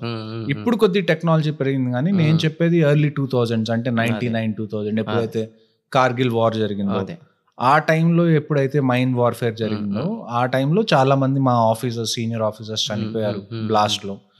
కొంతమందికి కాళ్ళు పోయినాయి. నా కంపెనీలో ఒక జవాన్కి చెయ్యి ఉండదు, ఆయన ప్రాస్థెటిక్ చేయి పెట్టుకుని తిరుగుతారు ఎందుకంటే ఆయన చేతిలో ఒక మైన్ బ్లాస్ట్ అయింది. సో ఇవన్నీ కోర్ ఆఫ్ ఇంజనీర్స్ చూసుకుంటారు. అట్ ద సేమ్ టైం ఒకవేళ పాకిస్తాన్ ఇండియాలోకి వస్తుంటే అప్పటికప్పుడు మనం మైన్ ఫీల్డ్స్ తయారు చేసి మైన్ ఫీల్డ్స్ పెట్టే పని కూడా కోర్ ఆఫ్ ఇంజనీర్స్ దగ్గర ఉంటుంది. ఈ బ్రిడ్జింగ్ అనేది ఎక్కడ వస్తుంది అంటే, మీరు ఒకసారి వార్ గురించి ఆలోచిస్తే నేను మీకు ఒక పిక్చర్ చెప్తాను. ఎనిమీ టెరిటరీలోకి మీరు తీసుకెళ్ళి అతిపెద్ద పవర్ఫుల్ ఎక్విప్మెంట్ ఏది which can be moved easily? Weapons లో ట్యాంక్ కి ఏంటంటే వీల్స్ ఉంటాయి కాబట్టి మీరు అంత ఫైర్ పవర్ ని ఎనిమీ టెరిటరీలో కూడా తీసుకెళ్లొచ్చు. మిగతా ఏదన్నా తీసుకెళ్లాలంటే చాలా దేంతో ఒక దాంతోనూ మోసుకెళ్లడం లేకపోతే దాన్ని టో చేసుకొని తీసుకెళ్లడం ఇలా ఉంటుంది. కానీ ట్యాంక్ ఏంటి, it's a vehicle and at the same time it has a gun also. So అది ఎనిమీ టెరిటరీలోకి తీసుకెళ్ళినప్పుడు మీకు that is one of the powerful weapon. So core of engineers ఏం చేస్తుంది అంటే, ఒకవేళ పాకిస్తాన్ ట్యాంక్స్ మన వైపు వస్తున్నాయి అనుకోండి, ఎక్కడైతే మధ్యలో బ్రిడ్జెస్ ఉన్నాయో నీటి మీద, ఆ బ్రిడ్జెస్ అన్నిటిని మేము బాంబ్స్ పెట్టి పేల్చేస్తాం. ఎందుకంటే ఆ ట్యాంక్స్ క్రాస్ అవ్వాలి అంటే మళ్ళీ బ్రిడ్జ్ కడితే తప్ప వాళ్ళు అవి క్రాస్ అవ్వలేవు, నీళ్ళలోకి దిగలేవు కదా అవి. సో అలాంటప్పుడు ఏమవుతుంది, మనకి ట్యాంక్స్ ని మనం డిలే చేస్తాం. Correct. And at the same time ఒక చోట బ్రిడ్జ్ కడుతున్నప్పుడు ఆబ్వియస్ గా ట్యాంక్స్ అన్ని అదే దారిలోకి రావాలి. సో ముందు నుంచే మీరు మొత్తం టార్గెట్ చేసుకొని రెడీగా ఉండొచ్చు. And at the same time మన ట్యాంక్స్ పాకిస్తాన్ లోకి వెళ్ళాలి అన్నప్పుడు వాళ్ళు కూడా బ్రిడ్జెస్ పగలు కొడతారు, బ్లాస్ట్ చేస్తారు. అలాంటి టైంలో మొన్న వాయనాడులో బ్రిడ్జ్ కట్టారు చూసారా, అలాంటి బ్రిడ్జ్ అప్పటికప్పుడు కట్టేసి ఒక ట్యాంక్ ని ఆ బ్రిడ్జ్ మీద నుంచి విత్ ఇన్ అవర్స్ 6 గంటల్లో ఒక ట్యాంక్ గట్టిగా 70 tons 80 tons ఉంటుంది. సో మీరు కట్టే bridge almost 70 tons 80 tons capacity తీసుకునే అంత ఉండాలి. సో అలాంటి బ్రిడ్జెస్ ని కొన్ని గంటల్లో కట్టేసి ఆ ట్యాంక్స్ 1.5 year ట్రైనింగ్ లో జరిగింది. 1.5 year లో మీకు బేసిక్ ఉంటుంది. ఆ తర్వాత మీరు ఆఫీసర్ అయిపోయిన తర్వాత కూడా మీకు కంటిన్యూస్ గా మధ్యలో ఒక 6 months కి ట్రైనింగ్స్ వెళ్తారు. ఈ బ్రిడ్జెస్ అన్ని మీ చేతులతో మీరు ఎత్తి కడతారు మాన్యువల్ గా ఆఫీసర్స్ అయిపోయిన తర్వాత కూడా. సో ఈ కంటిన్యూస్ గా ఎవరైతే ఏ ఎక్విప్మెంట్ మీద అయితే ఒకవేళ ఎవరన్నా ఇన్ఫెంట్రీలో ఉన్నారు, ఇన్ఫెంట్రీ అంటే ప్యూర్లీ ఫైటింగ్, సో వాళ్ళ గన్స్ ఏవైతే ఉంటాయో, రైఫిల్స్ ఏవైతే ఉంటాయో వాటి మీద కూడా కోర్సెస్ ఉంటాయి. సో ఎవరైతే ఏ ఎక్విప్మెంట్ వాడుతున్నారో ఆ ఎక్విప్మెంట్ మీద ప్రతి ఒక్క ఆఫీసర్ కి 6 months to 5 months కోర్స్ నడుస్తూనే ఉంటుంది. అంటే థియరీ ప్రాక్టికల్ రెండు జరుగుతూనే ఉంటాయి. సో ఖాళీగా అంటే ఎప్పుడైతే మీరు ఫీల్డ్ పోస్టింగ్ లో ఉన్నారో, ఆపరేషనల్ పోస్టింగ్ లో, అప్పుడు మీరు ఆపరేషన్స్ చేస్తారు. మిగతా టైంలో మీరు ట్రైనింగ్ చేస్తూ ఉంటారు ఆపరేషన్స్ కోసం. అదే ఇందాక మన పాడ్కాస్ట్ ముందు కూడా మీరు చెప్పారు, మనం ఒక వీడియో చూస్తున్నప్పుడు వాళ్ళు ఇట్లా ఫైరింగ్ ది ప్రాక్టీస్ చేస్తుంటే నేను మీకు అడిగినప్పుడు మీరు అన్నారు ఆల్మోస్ట్ ఇన్ని సంవత్సరాల వరకు వీళ్ళు రెగ్యులర్గా ప్రతిరోజు ఈ వెపన్స్ యూజ్ చేసేది ప్రాక్టీస్ చేస్తూనే ఉన్నారు, ప్రతిరోజు ఫైరింగ్ రిలేటెడ్ ప్రాక్టీసెస్. దాని గురించి కొంచెం చెప్పండి. నేను ఇందాక మీకు చూపించిన వీడియో బేసిక్ గా రాష్ట్రీయ రైఫిల్స్ కాశ్మీర్ లో. ఎప్పుడైతే కాశ్మీరీ పండిట్స్ ఎక్సోడస్ అయిందో 1990లో, సిచ్యువేషన్ బాగా జారిపోయినప్పుడు ఇండియన్ గవర్నమెంట్ ఏమంది అంటే ఇక్కడ కాశ్మీర్ కి ఒక స్పెషల్ టీమ్ ని తయారు చేయాలి, ఎవరైతే ఓన్లీ టెర్రరిజం మీద ఫోకస్ చేసి, అంటే మీరు జనరల్ గా ఆర్మీని చూసుకుంటే ఆర్మీ ఎక్కడ ఫైట్ చేస్తుంది, బోర్డర్స్ మీద ఫైట్ చేస్తుంది. సో బోర్డర్స్ లో మీకు ఎనిమీ ఎవరు అన్నది మీకు క్లియర్ గా తెలుసు. మధ్యలో ఒక ఫెన్స్ ఉంది, ఇటువైపు మన ఆర్మీ ఉంది, అవతల వైపు పాకిస్తాన్ ఆర్మీ. సో మీకు క్లియర్ కట్ తెలుసు ఎవరు మీ ఎనిమీ అన్నది. కాశ్మీర్ లో ఏంటి అంటే మీరు ఆర్మీలో నేర్చుకున్నది మొత్తం కాశ్మీర్ వెళ్లే ముందు పక్కన పెట్టేసేయాలి. కాశ్మీర్ లో ఆపరేషన్ మొత్తం ఆర్మీ నేర్పించిన దానికి కంప్లీట్ రివర్స్ ఉంటుంది. ఎందుకంటే ఇక్కడ మీకు ఎనిమీ ఎవరు అన్నది మీకు లాస్ట్ మినిట్ వరకు తెలియదు. అలాగని చెప్పి మీరు ఎవరిని పడితే వాళ్ళని టార్గెట్ చేయలేరు. మీ దగ్గర ఎవిడెన్స్ ఉండాలి, ఎవరైతే ఎనిమీయో వాళ్ళని ముందు మీరు ఐడెంటిఫై చేయగలగాలి, ఆ తర్వాతే ఎనిమీని మీరు న్యూట్రలైజ్ చేయగలగాలి. లేకపోతే ఎవరిని పడితే వాళ్ళని మీరు టచ్ చేస్తే వాళ్ళు సివిలియన్స్ కూడా అయి ఉండొచ్చు, కరెక్ట్, తప్పులు జరిగిపోవచ్చు. అంటే మీరు ఇప్పుడు ఇక్కడ లెఫ్టినెంట్ నుంచి మళ్ళీ మీరు కాశ్మీర్కి ఎప్పుడు వెళ్ళారు? నేను కెప్టెన్ అయిన తర్వాత కాశ్మీర్ వెళ్ళాను. నేను ఒక 4 years అప్రాక్స్, నేను 2017-2018 ఆ టైంలో నేను కాశ్మీర్. ఆ 4 years నేను ఆల్మోస్ట్ రిటర్న్ వచ్చేసరికి ఇట్ వాస్ 2021. అంటే ఇప్పుడు ఆ 4 years వరకు మీరు ఎక్కడ? నేను 53 ఇంజనీర్ రెజిమెంట్ అని చెప్పాను కదా, నా కోర్ ఆఫ్ ఇంజనీర్స్ అని. రైట్. సో నేను సిక్కిం లో కొన్ని సంవత్సరాలు ఉన్నాను. ఆ తర్వాత పంజాబ్ లో నేను చాలా, అంటే నేను ఆంధ్ర తెలంగాణ కూడా అంత తిరుగున్నాను, పంజాబ్ తిరిగినంత. సో పంజాబ్ లో మార్మూల విలేజెస్ దగ్గర నుంచి. అక్కడ ఏం చేసేవాళ్ళు మీరు? పంజాబ్ లో మనకు పాకిస్తాన్ బార్డర్ ఉంది కదా, పంజాబ్ మొత్తం. సో ఆ బార్డర్ దగ్గర ఏదైతే ఇంజనీర్స్ కి సంబంధించిన ఇన్ఫ్రాస్ట్రక్చర్ ఏదైతే ఉందో, అంటే అక్కడెక్కడన్నా బ్రిడ్జెస్ ఉన్నాయా, సో మేము ఒక 1 week వరకు వెళ్ళిపోయి బ్రిడ్జెస్ అన్నిటిని మెషర్ చేసుకొని వాటి, అంటే ప్రతి బ్రిడ్జ్ కి దాని లెంత్ ఎంత, దాని విడ్త్ ఎంత, అది కాంక్రీట్ తో కట్టారా, రీఇన్ఫోర్స్డ్ కాంక్రీట్ తో కట్టారా, సో దాన్ని బట్టి మీకు ఎంత ఎక్స్ప్లోజివ్ అవసరం అవుతుందో మీరు క్యాలిక్యులేషన్స్ చేస్తారు. బ్లాస్ట్ చేయడానికి ఎక్కడెక్కడ ఎక్స్ప్లోజివ్ పెడితే ఈజీగా డ్యామేజ్ అవుతుంది. సో మీరు కంటిన్యూస్ గా ఏం చేస్తారు, డేటా మొత్తం కలెక్ట్ చేసుకుంటుంటారు, క్యాలిక్యులేషన్స్ చేస్తూ ఉంటారు. అలా ఈ 4 years మీరు అదే అక్కడ ఇవే ఎక్కువ క్యాలిక్యులేషన్ విత్ టీమ్ చేసేవాళ్ళు, విత్ టీమ్స్. ఆ తర్వాత మళ్ళీ మీరు ఏం చేస్తారు, అట్ ద సేమ్ టైం ఆ క్యాలిక్యులేషన్స్ అన్నిటి తర్వాత మీరు ప్రాక్టీస్ చేస్తారు మళ్ళీ. ఒరిజినల్ బ్రిడ్జ్ మీద కాకుండా ఒక డమ్మీ బ్రిడ్జ్ తయారు చేసుకొని దానిలో మీరు ట్రై చేస్తారు. And at the same time మీరు దాన్ని ఏమంటారు, మనకి డిసిబి అని ఉంటుంది. డిసిబి అంటే ఏంటి అంటే బేసికలీ డిచ్ కమ్ బంద్. ఇది ఏంటి అంటే బార్డర్ దాటిన కొద్ది దూరంలో మనకి ఒక కాలువ ఉంటుంది చూసారా మీరు, పల్లెటూరులో నీటి కాలువ, అలాంటి కాలువ లాంటి స్ట్రక్చర్ ఒకటి ఉంటుంది. అది బేసిక్ గా ఎందుకు కడతారంటే ట్యాంక్స్ అనేవి క్రాస్ చేయకుండా ఒక హిండ్రెన్స్ లాగా. సో ఎప్పుడైతే వార్ వస్తుందో ఆ డీసీబీ మొత్తం నీళ్లతో నింపాల్సి వస్తుంది. సో నేను అక్కడ ఉన్నప్పుడు ఏంటి అంటే ఆల్మోస్ట్ ఒక 10-12 ఏళ్ళ వరకు ఆ డీసీబీని ఎవరు నీళ్లతో నింపలేదు. సో దాన్ని మళ్ళీ మాకేమని ఆర్డర్స్ వచ్చినాయి అంటే దీన్ని మొత్తం ఒకసారి మళ్ళీ చెక్ చేయాలి, ఇది ఫంక్షనల్ లా కాదా అని. సో దాని మీద మేము కొద్దిగా టైం స్పెండ్ చేయం. ఆల్మోస్ట్ ఒక 1 year దానికి వెళ్ళిపోయింది. ఆ తర్వాత బోర్డర్ విలేజెస్ అన్నిట్లో మేము తిరుగుతాం. అక్కడ వాళ్ళతో మేము రిలేషన్స్ ని ఇంప్రూవ్ చేసుకుంటాం. రేపు ఒకవేళ ఏదన్నా పాకిస్తాన్ వైపు నుంచి అటాక్ వస్తే మేము వాళ్ళని కూడా వెంటనే అక్కడి నుంచి వెనకాలకి తీసుకురావాల్సి వస్తుంది వాళ్ళ సేఫ్టీ కోసం. జర్నీ ఉన్నప్పుడు ఇప్పుడు మీరు చెప్పే ప్రాసెస్లో ఏదన్నా మీకు అట్లాంటి ఇన్సిడెంట్స్ ఏదైనా జరిగాయా, లైక్ సంథింగ్ థ్రెట్ లాంటిది, లేదంటే ఇంకేదన్నా రిలేటెడ్? థ్రెట్ అంటే ఇప్పుడు థ్రెట్ అనే కాకుండా ఐబీ అంటే మనం 2 విషయాలు చూసుకోవాలి. ఒకటి ఇంటర్నేషనల్ బోర్డర్, ఒకటి ఎల్ఓసి. ఇంటర్నేషనల్ బోర్డర్ ఏంటి అంటే అక్కడ బోర్డర్ ఫిక్స్డ్ మనకి. అవును. ఇప్పుడు మీరు రాజస్థాన్ చూసుకున్నా, గుజరాత్ చూసుకున్నా, పంజాబ్ చూసుకున్నా, ఇక్కడ ఏంటి అంటే బోర్డర్ ఫిక్స్. అక్కడ ఏమీ క్లాష్ లేదు. అంటే బోర్డర్ ఇక్కడ ఉండాలి అక్కడ ఉండాలి అని చెప్పి డిస్కషన్స్ లేవు. అది ఆల్రెడీ సెట్ అయిపోయిన బోర్డర్. సో అలాంటి చోట మీకు ఫెన్సింగ్ కూడా ఉంటుంది. And at the same time అలాంటి చోట ఆర్మీ బార్డర్ దగ్గర ఉండదు. అలాంటి చోట బిఎస్ఎఫ్ ఉంటుంది. ఎక్కడైతే పక్కా బార్డర్ మనకు ఆల్రెడీ ఫిక్స్, అక్కడ బిఎస్ఎఫ్ అందరికన్నా ముందు ఉంటుంది బార్డర్ సెక్యూరిటీ ఫోర్స్. కానీ అలాంటి చోట ఎప్పుడైతే వార్ జరుగుతుందో అప్పుడు ఆర్మీ వచ్చి బిఎస్ఎఫ్ ప్లేస్ లోకి వచ్చి ఆర్మీ వార్ చేస్తుంది, బిఎస్ఎఫ్ ఆర్మీకి సపోర్ట్ చేస్తుంది. ఎప్పుడైతే వార్ వస్తుంది, వార్ లేని నార్మల్ టైంలో అక్కడ ఫెన్సింగ్ అంతా ఉంటుంది, గేట్స్ అన్నీ ఉంటాయి. వీళ్ళు జస్ట్ తిరుగుతూ అక్కడ మొత్తం సెక్యూర్ చేస్తూ ఉంటారు బార్డర్ మొత్తాన్ని. మీరు అది చూసుంటారు, అట్టారి వాగా బార్డర్ లో ఎవ్రీ ఈవినింగ్ అది పెరేడ్ జరుగుతుంది. అది బిఎస్ఎఫ్ వాళ్ళు చేస్తారు, ఎందుకంటే అక్కడ పక్కా బార్డర్ కాబట్టి. అక్కడ బార్డర్ లో ఏమి డిస్కషన్ లేదు. సో అక్కడ మనకి పెద్దగా అటాక్స్ లాంటివి అవ్వగాని నేను బిఎస్ఎఫ్ తో ఒకసారి కలిసి మైన్స్ వీటన్నిటి గురించి, ఎందుకంటే వాళ్ళకి కూడా తెలిసి ఉండాలి, ఎందుకంటే వాళ్ళే బార్డర్ దగ్గర ఉంటారు కాబట్టి మేము మైన్ ఫీల్డ్స్ ఎక్కడ పెడుతున్నాం ఏంటి వాళ్ళకి కూడా నాలెడ్జ్ ఉండాలి. సో అలాగా మేము కలిసి ట్రైన్ చేస్తున్నప్పుడు, కలిసి ఇలాగా పని చేస్తున్నప్పుడు పంజాబ్లో మనకి డ్రగ్స్ అనేవి చాలా ఎక్కువ. డ్రగ్స్ స్మగుల్ అవ్వడం అనేది మీరు ఉడతా పంజాబ్ లాంటి మూవీలో కూడా చూసుంటారు. సో ఒక ట్రాక్టర్లో మేము ఒకరోజు ఆల్మోస్ట్ ఒక 21 kgs హెరాయిన్ పట్టుకున్నాం. 21 kgs హెరాయిన్ కాస్ట్ అప్పట్లో 105 crores. అంటే ఒక్కొక్క 1 kg హెరాయిన్ అప్పట్లో 5 crores ఉండేది. ఎప్పుడైనా కానీ 1 kg heroin is equal to $1 million. అప్పుడు 5 కోట్లు ఉండేది. ఇప్పుడు it's somewhere around 8.5 crores, which is almost equal to $1 million. So అలాంటివి చాలా కామన్ గా 21 kgs హెరాయిన్ అనేది ఒక రోజు పట్టుకున్న ఒక స్మాల్ క్వాంటిటీ అంతే. సో మీరు ఒకసారి ఇయర్ మొత్తం అక్కడ ఎంత డ్రగ్ ట్రాఫికింగ్ అవుతుంది, ఎంత డ్రగ్స్ బోర్డర్ అటువైపు నుంచి ఇటువైపు వస్తాయో మీరు ఒకసారి ఊహించుకోండి. ఇందులో కూడా ఇంకొకటి ఏంటి అంటే ఒకప్పుడు పంజాబ్ నుంచి ఇండియన్ ఆర్మీలోకి చాలా ఎక్కువ మంది వచ్చేవాళ్ళు ఇండియన్ ఆర్మీలోకి. అప్పుడు పాకిస్తాన్ ఏం చేసింది, పాకిస్తాన్ ప్లాన్ ఏంటి, నెక్స్ట్ జనరేషన్ మొత్తాన్ని మనం డ్రగ్స్ లో ముంచితే ఇండియన్ ఆర్మీకి వెళ్ళే వాళ్ళు కూడా తగ్గిపోతారు.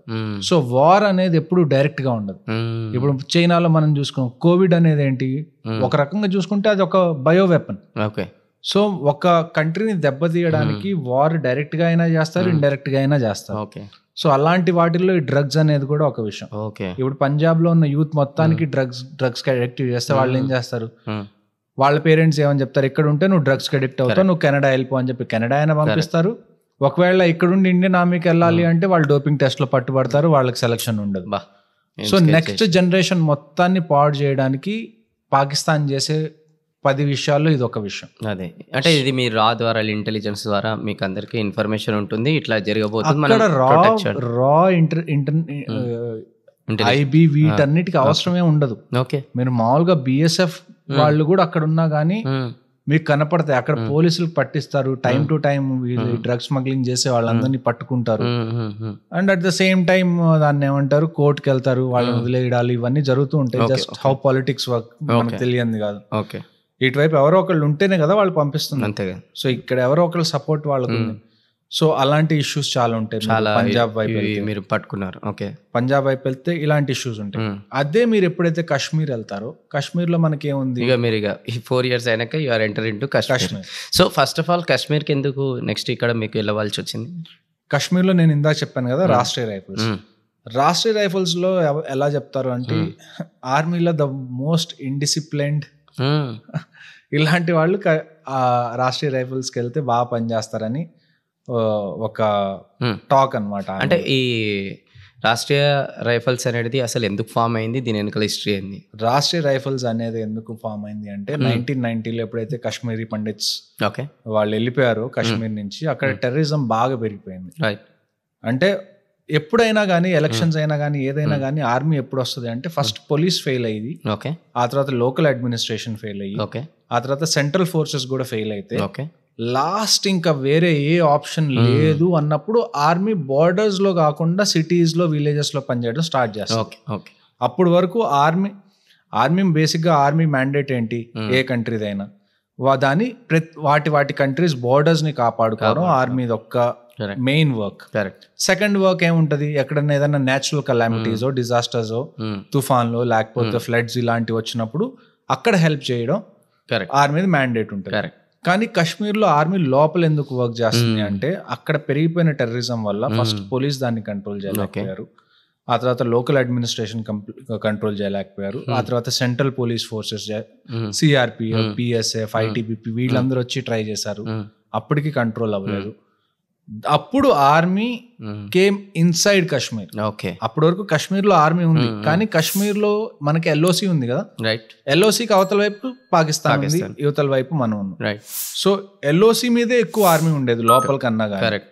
ఎప్పుడైతే 1990లో ఈ ఇష్యూస్ అన్ని జరిగినాయో అప్పుడు కాశ్మీర్ లోపలికి ఆర్మీ ఎలా ఎంటర్ అయిందంటే రాష్ట్రీయ రైఫిల్స్ లో ఎంటర్ అయింది. అది క్రియేట్ చేశారు. 1992-93 అంటే 93-95 మధ్యలో ఆల్మోస్ట్ అన్ని రాష్ట్రీయ రైఫిల్ బెటాలియన్స్ ఎంటర్ అయింది, స్టార్ట్ అయింది. యాక్చువల్గా అదే ఫస్ట్ టైం రాష్ట్రీయ రైఫిల్స్ అనే ఒక కాన్సెప్ట్ స్టార్ట్ చేయడం. రైట్. సో లాస్ట్ 35 years నుంచి రాష్ట్రీయ రైఫిల్స్ ప్రతిరోజు కాశ్మీర్లో ఆపరేషన్స్ చేస్తానే ఉంది నాన్ స్టాప్. మీకు till now even today Jammu region లో అయినా కాశ్మీర్ రీజియన్ లో అయినా ఎక్కడో చోట ఏదో ఒక ఆపరేషన్ ఎవ్రీ డే జరుగుతూనే ఉంటుంది. అంటే 24/7 be it snowing, be it raining, be it sunny, ఏ క్లైమేట్ కానివ్వండి, ఏ టైం కానివ్వండి, 24/7 అక్కడ ఏంటి అంటే మీకు ప్రతి ఆపరేషన్ లో టెర్రరిస్ట్ దొరుకుతాడని ఏం లేదు, అదే కానీ మీకు ఇన్ఫర్మేషన్ వస్తుంది. మీరు వెళ్ళే టైంకి టెర్రరిస్ట్ అక్కడి నుంచి పారిపోయి ఉండొచ్చు, కానీ మీరు వెళ్ళి చెక్ చేయాలి కదా. సో ప్రతిరోజు ఆపరేషన్ జరుగుతూనే ఉంటుంది. మీరు రూమ్ వదిలిపెట్టి బయటికి వెళ్తుంటే మీ ఒంటి మీద బుల్లెట్ ప్రూఫ్ జాకెట్, మీ తల మీద బుల్లెట్ ప్రూఫ్ హెల్మెట్, మీ వెహికల్ బుల్లెట్ ప్రూఫ్, ఇవన్నీ ఉంటే తప్ప మీరు మీ కంటోన్మెంట్ వదిలిపెట్టి బయటికి వెళ్ళలేరు. ఎందుకంటే అక్కడ ఎప్పుడైనా ఏ అటాక్ అయినా అవ్వచ్చు. ఇప్పుడు పుల్వామా ఉంది, అటాక్ అయింది కాశ్మీర్లోనే కదా. నేను ఎక్కడైతే కూర్చున్నానో ఇప్పుడు మీరు అదే అక్కడికే వస్తా నేను. ఇప్పుడు మీరు కాశ్మీర్లో ఏ ఇయర్ ఎంటర్ అయ్యారు? నేను 2017-18 ఎంటర్ అయ్యారు కదా. సో ఇప్పుడు అక్కడ ఇందాక మన డిస్కషన్ కూడా చెప్పారు, అక్కడ మీరు కామన్ పీపుల్తో కలిసిపోయి బియర్డ్, జనరల్గా ఆర్మీ అంటేనేమో స్మాల్ హెయిర్ కటింగ్, దాని తర్వాత క్లీన్ షేవ్ ఇవన్నీ ఉంటాయి. బట్ దీనికి టోటల్ ఆపోజిట్ ఉంటుంది. మంచిగా బియర్డ్ పెంచుకొని, హెయిర్స్ పెంచుకొని అలా లోపల కామన్ పీపుల్ లాగా బతకడము. అంటే అదే మన రాష్ట్రీయ రైఫిల్స్ గురించి ఇంకొంచెం ఎలాబరేట్ చేయండి. అంటే వీళ్ళు అసలు నిజంగా ఎట్లా పనిచేస్తారు అని. ఎలా పనిచేస్తారంటే మీరు ఫస్ట్ నాది ఒక క్రోనాలజీ చూసుకుంటే టైం పీరియడ్, రైట్. నేను 2017-18లో వెళ్ళాను. నేను వెళ్ళిన కొన్ని మంత్స్ తర్వాత అక్కడ మహబూబా ముఫ్తీ గెలిచారు సీఎంగా, అంటే పీడీపీ పార్టీ గెలిచింది. ఓకే. జూన్ 2018 అనుకుంటా గవర్నమెంట్ డిజాల్వ్ అయిపోయి అక్కడ దాన్ని ఏమంటారు గవర్నర్ రూల్ వచ్చింది. ఓకే. ఆ తర్వాత 2019 February 14th మన పుల్వామా అయింది. రైట్. సో పుల్వామా ఎప్పుడైతే జరిగిందో నేను గట్టిగా 8 to 9 kilometers దూరంలో ఉన్నాను పుల్వామా జరిగిన స్పాట్ కి. సో మేమేంటి అంటే మమ్మల్ని ఘాతక్ ప్లటూన్ అంటారు. ఘాతక్ ప్లటూన్ ఏంటి అంటే ప్రతి రాష్ట్రీయ రైఫిల్స్ యూనిట్ లో ఒక మెయిన్ కమాండో టీం ఉంటుంది. ఓకే. సో వీళ్ళ పని ఏంటి అంటే ఎక్కడైనా ఏది జరిగినా మన జ్యూరిస్డిక్షన్ లో, మన ఏరియాలో we should be the first one to respond. So మేము ఎప్పుడు రెడీగానే ఉంటాం 24/7. ఎప్పుడైతే అటాక్ జరిగిందో మేము వెంటనే న్యూస్ వచ్చేసింది, వెళ్ళిపోయాం. చాలా గందరగోళం, చూస్తే రోడ్ మీద మొత్తం మాంసం ముద్దలు పడి ఉన్నాయి అక్కడ. అంటే మీరు చూసుకుంటే ఆ రోజు 44 మంది చనిపోతే ఆ 44 మందిలో నాకు తెలిసి ఎవరి ఫేస్ వాళ్ళ ఇంట్లో వాళ్ళు చూసి ఉండరు. ఎందుకంటే ఆ బ్లాస్ట్ ఎంత పెద్దది అంటే బాడీ మొత్తం పీసెస్ అయిపోయి చిందరవందరగా పడి ఉంటే జస్ట్ టెస్ట్ చేసి DNA టెస్ట్ చేసి ఎవరి బాడీ ఏంటి అన్నది వాళ్ళ ఆ పెట్టెలు ఉంటాయి కదా మన బాడీ పెట్టాడు, బాడీ బాక్సెస్, అందులో పెట్టి వాళ్ళ ఫ్యామిలీ వరకు చేర్చగలిగారు. ఆ రోజు ఈవినింగ్ కూడా నేను మొత్తం కంప్లీట్ చేసుకుని రిటర్న్ నా ఆఫీస్కి వచ్చే టైంకి నాకు CRPF వాళ్ళు కాల్ చేసి అడిగారు, మీ దగ్గర ఎక్స్ట్రా ఫ్లాగ్స్ ఉన్నాయా వీటి మీద కప్పడానికి, ఎందుకంటే ఒక రోజులో 44 మెంబర్స్ 45 మెంబర్స్ చనిపోతాం అని చెప్పి ఏ ఆర్మీ కూడా అనుకోదు. ఆర్మీ కానివ్వండి, BSF కానివ్వండి, CRPF కానీ ఏ బెటాలియన్ కూడా అనుకోదు. కానీ అలాంటిది ఒక అన్ఫార్చునేట్ ఇన్సిడెంట్ జరిగింది.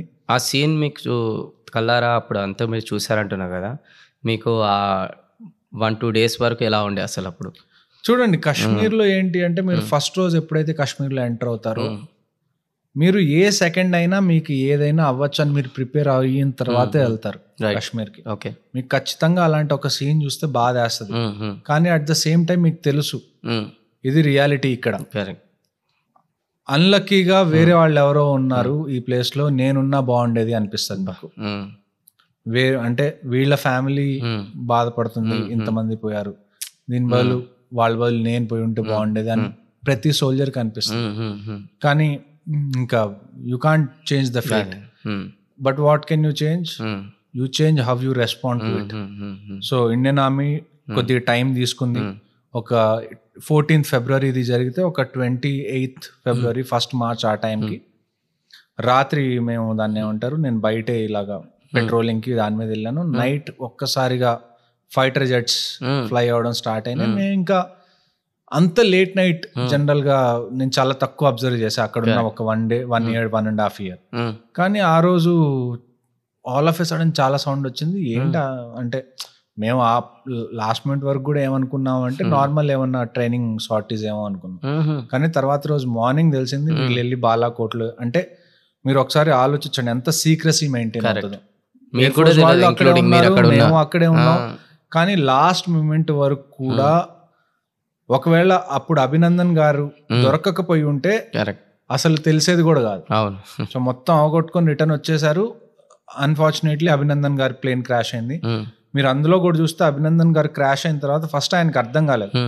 అంటే ఇప్పుడు మీరు ఒక జెట్ ప్లేన్ తీసుకుంటే అది చాలా హైట్ లో ఫ్లై చేస్తారు. అక్కడి నుంచి వాళ్ళు కింద పడిన తర్వాత క్రాష్ అయిన తర్వాత బార్డర్ అనేది మనకి గూగుల్ మ్యాప్స్ లో ఇలా కనపడుతుంది. మీరు గ్రౌండ్ మీద పడిన తర్వాత మీకు బార్డర్ కనపడదు. మీరు ఇటువైపు పడ్డారా పాకిస్తాన్ వైపు పడ్డారో తెలియదు ఆయనకు. అప్పుడు ఆయన ఫస్ట్ అక్కడ దాన్ని ఏమంటారు జై హింద్ జై హింద్ అని అరవడం మొదలు పెట్టారు జనాల దగ్గరకు వస్తుంటే. ఇప్పుడు ఈయన జై హింద్ అన్నారు అనుకోండి, వాళ్ళు ఇండియన్స్ అయితే వాళ్ళు కూడా జై హింద్ అంటారు. వాళ్ళు పాకిస్తానీస్ అనుకోండి, వాళ్ళు జై హింద్ అంటారు. సో అలాగా ఆయన కనిపెట్టారు నేను పాకిస్తాన్ లో పడ్డానా లేకపోతే ఇండియాలో ల్యాండ్ అయ్యానా. ఒక్కసారి ఆయన పాకిస్తాన్ లో ల్యాండ్ అయ్యానని తెలియగానే ఆయన దగ్గర ఉన్న డాక్యుమెంట్స్ ఏవైతే ఉన్నాయో వాటన్నిటిని ఆయన చిన్న చిన్న పీసెస్ చేసేసి నోట్లో మింగేశారు. ఆయన ఏమి ఇంపార్టెంట్ డాక్యుమెంట్స్ ఏవి వాళ్ళకి దొరకకుండా చేశారు. ప్రతి ఫైటర్ పైలట్ కి ఒక చిన్న పిస్టల్ ఉంటుంది వాళ్ళకి, ఎందుకంటే మీరు ఫైటర్ జెట్ లో పెద్ద పెద్ద వెపన్స్ క్యారీ చేయాలి. సో ఆయన పిస్టల్ తో చాలా మందిని కంట్రోల్ క్రౌడ్ ని కొద్ది కంట్రోల్ చేయడానికి ట్రై చేశారు. చివరికి ఇంకా ఆయన పట్టుకొని తీసుకెళ్లారు. ఆయన పట్టుకున్న తర్వాత కూడా ఆయన ఏమని చెప్పారు, నా పేరు ఇది, నా నెంబర్ ఇది, ఆర్మీ అంటే ఎయిర్ ఫోర్స్ నెంబర్, దానికన్నా నేను ఒక్క మాట కూడా ఎక్కువ చెప్పడానికి రూల్స్ ఒప్పుకో నేను చెప్పను. మీరు ఎనిమి కంట్రీలో ఎనిమీస్ అంతమంది మధ్యలో ఉన్నారు, ఎవరన్నా ప్రెషర్ పెడితే చెప్తారు కదా మామూలు వాళ్ళు అయితే. ఆ ట్రైనింగ్ ఎలాగుంటది అంటే మీరు అక్కడ పడిన తర్వాత ఇంకొకటి ఏంటంటే ఆయన 2nd generation air force officer. వాళ్ళ ఫాదర్ అభినందన్ గారి ఫాదర్ గారు కూడా ఆయన కూడా ఎయిర్ ఫోర్స్ లో చాలా ఎయిర్ మార్షల్ గా రిటైర్ అయిన వ్యక్తి. So that DNA runs in Indian army. So ఆయన అక్కడ ఎప్పుడైతే కింద పడ్డారో ఆయన దాన్ని చాలా హుందాతనంగా ఆయన అక్కడ బిహేవ్ చేసి చాలా ధైర్యంగా ఉండి చివరికి ఆయన రిటర్న్ రాగలిగారు. వేరే కంట్రీ సోల్జర్స్ అయితే నాకు తెలిసి అక్కడ ఇప్పుడు మీడియాలో అక్కడిక్కడ అని చెప్పలే కానీ ఇంటర్నల్గా ఇప్పుడు ఆయన దొరకంగానే ఎక్కడైనా సరే ఎవరైనా సరే అంత ఆల్రెడీ డ్యామేజ్ జరిగింది కాబట్టి చేసిన వ్యక్తి కూడా దొరికింది కాబట్టి కొంచెం టార్చర్ అనేది పెడతారు కదా. ఇతనికి ఏమైనా టార్చర్ అనేది అట్లా అయిందా, లేదంటే ఇది ఆల్రెడీ మీడియాలకు అందరికి తెలిసింది కాబట్టి చూడండి అక్కడ ఎగ్జాక్ట్ గా ఏమి జరిగిందో మీరు చూడలేదు, నేను చూడలేదు. అదే పాకిస్తాన్ చెప్పదు. ఒకవేళ అది ఏమన్నా తప్పు చేసినా కానీ పాకిస్తాన్ కూడా ఒప్పుకోదు కదా, అందరి ముందు మేము ఇలా ట్రీట్ చేసామని. ఇది కన్ఫర్మ్ చేయగలిగిన వ్యక్తి కేవలం ఆయన ఒక్కళ్ళే. కరెక్ట్. సో ఆయన చెప్తేనే అది నిజం అవుతుంది, మిగతాది మనం ఎంత చెప్పినా కానీ అది స్పెక్యులేషన్ అవుతుంది. Correct correct. సో ఆర్మీ అనేది ఎలాగంటే వి రిలై ఆన్ ఫ్యాక్ట్స్. అదే మేము ప్రొపగాండా కానీ కాన్స్పిరసీ థియరీస్ కానీ వీటిని నమ్మితే మేము ఆపరేషన్స్ చేయలేము. కరెక్ట్. సో అభినందన్ గారు ఎప్పుడైతే ఓపెన్ అప్ అయ్యి ఎప్పుడన్నా ఏదైనా ఇంటర్వ్యూలో చెప్తే తప్ప అక్కడ ఎగ్జాక్ట్ గా ఏం జరిగింది అన్నది ఎవరు కూడా స్పెక్యులేట్ చేయలేరు. సో ఆ విషయాన్ని ఆయనకి వదిలేద్దాం. ఆయన ఎప్పుడైతే రిటైర్ అవుతారో లేకపోతే ఆయన ఎప్పుడన్నా ఆయనకు మాట్లాడాలనిపించినప్పుడు ఆయన మాట్లాడితేనే ఈ నిజం ఈ దేశానికి తెలుస్తుంది. అప్పటి వరకు అది సీక్రెట్ గానే ఉంటుంది. Okay nice. సో ఇప్పుడు ఆ పుల్వామా అటాక్ ఏదైతే జరిగిన తర్వాత అక్కడ కాశ్మీర్ లో ప్లస్ మీరు ఉన్న ప్లేస్ లో అక్కడ అట్లా పరిస్థితులు అనేది ఎలా ఉండే నెక్స్ట్? చాలా మంది కాశ్మీరీస్ కి పాకిస్తాన్ అంటే ఒక ఫేవరబుల్ ఒపీనియన్ ఉండేది. ఓకే, ఇండియా చూస్ చేసుకోవాలా పాకిస్తాన్ చూస్ చేసుకోవాలని అడిగితే చాలా మంది పాకిస్తాన్ అని చెప్పే టైం అది లేదు. ఓకే, మీరు ఆర్టికల్ 370 తీసేసినప్పుడు అక్కడనే ఉన్నారు కదా. సో ఈ ఆర్టికల్ 370 ఏంటి అండ్ అది తీసేస్తున్నప్పుడు 1 day బిఫోర్ నుంచి మీకు ఏమి ఇన్స్ట్రక్షన్స్ వచ్చినాయి? కానీ ఎప్పుడైతే ఆర్టికల్ 370 తీసేశారు, ఫోన్స్ పనిచేయలేదు ఫస్ట్. అక్కడ ఇంటర్నెట్ లేకపోతే వాళ్ళు ఎలా బతుకుతారు? కొంతమంది టెర్రరిస్ట్ కావచ్చు, కొంతమంది సస్పెక్టెడ్ వ్యక్తులు ఉంటారు కదా. అట్లాంటి ఎక్స్పీరియన్స్ ఈ 8 months లో ఏం ఫేస్ చేశారు మీరు? రీసెంట్ గా అమరన్ మూవీ చూసారు కదా. 44 రాష్ట్రీయ రైఫల్స్ కాశ్మీర్ లో టెర్రరిస్ట్ ఉండే హాట్ బెడ్ ఏరియాస్ ఏవైతే ఉంటాయో అది అక్కడ ఆపరేట్ చేస్తారు. ఎన్కౌంటర్ స్టార్ట్ అయిపోయింది ఆపరేషన్. సో అందుకని చెప్పి జనాలు అందరూ రోడ్ మీదకి వచ్చి స్టోన్ పెల్టింగ్ అది మొదలు పెట్టారు. మా టాటా సుమో ఒకటి ఉంటే టాటా సుమో చుట్టుముట్టి కర్రలు రాళ్ళు అవి యూజ్ చేయడం మొదలుపెట్టి ఆర్మీ జర్నీ మొత్తంలో కూడా మర్చిపోయిన సంఘటనలు కొన్ని. తనకి పాప బుట్టి గట్టిగా ఒక 2 నెలలు అయింది. తను కూడా నాతో పాటు కాశ్మీర్ లోనే ఉన్నాడు. ఆపరేషన్ లో తనకి బుల్లెట్ తగిలింది. అది one of the painful days అన్నమాట.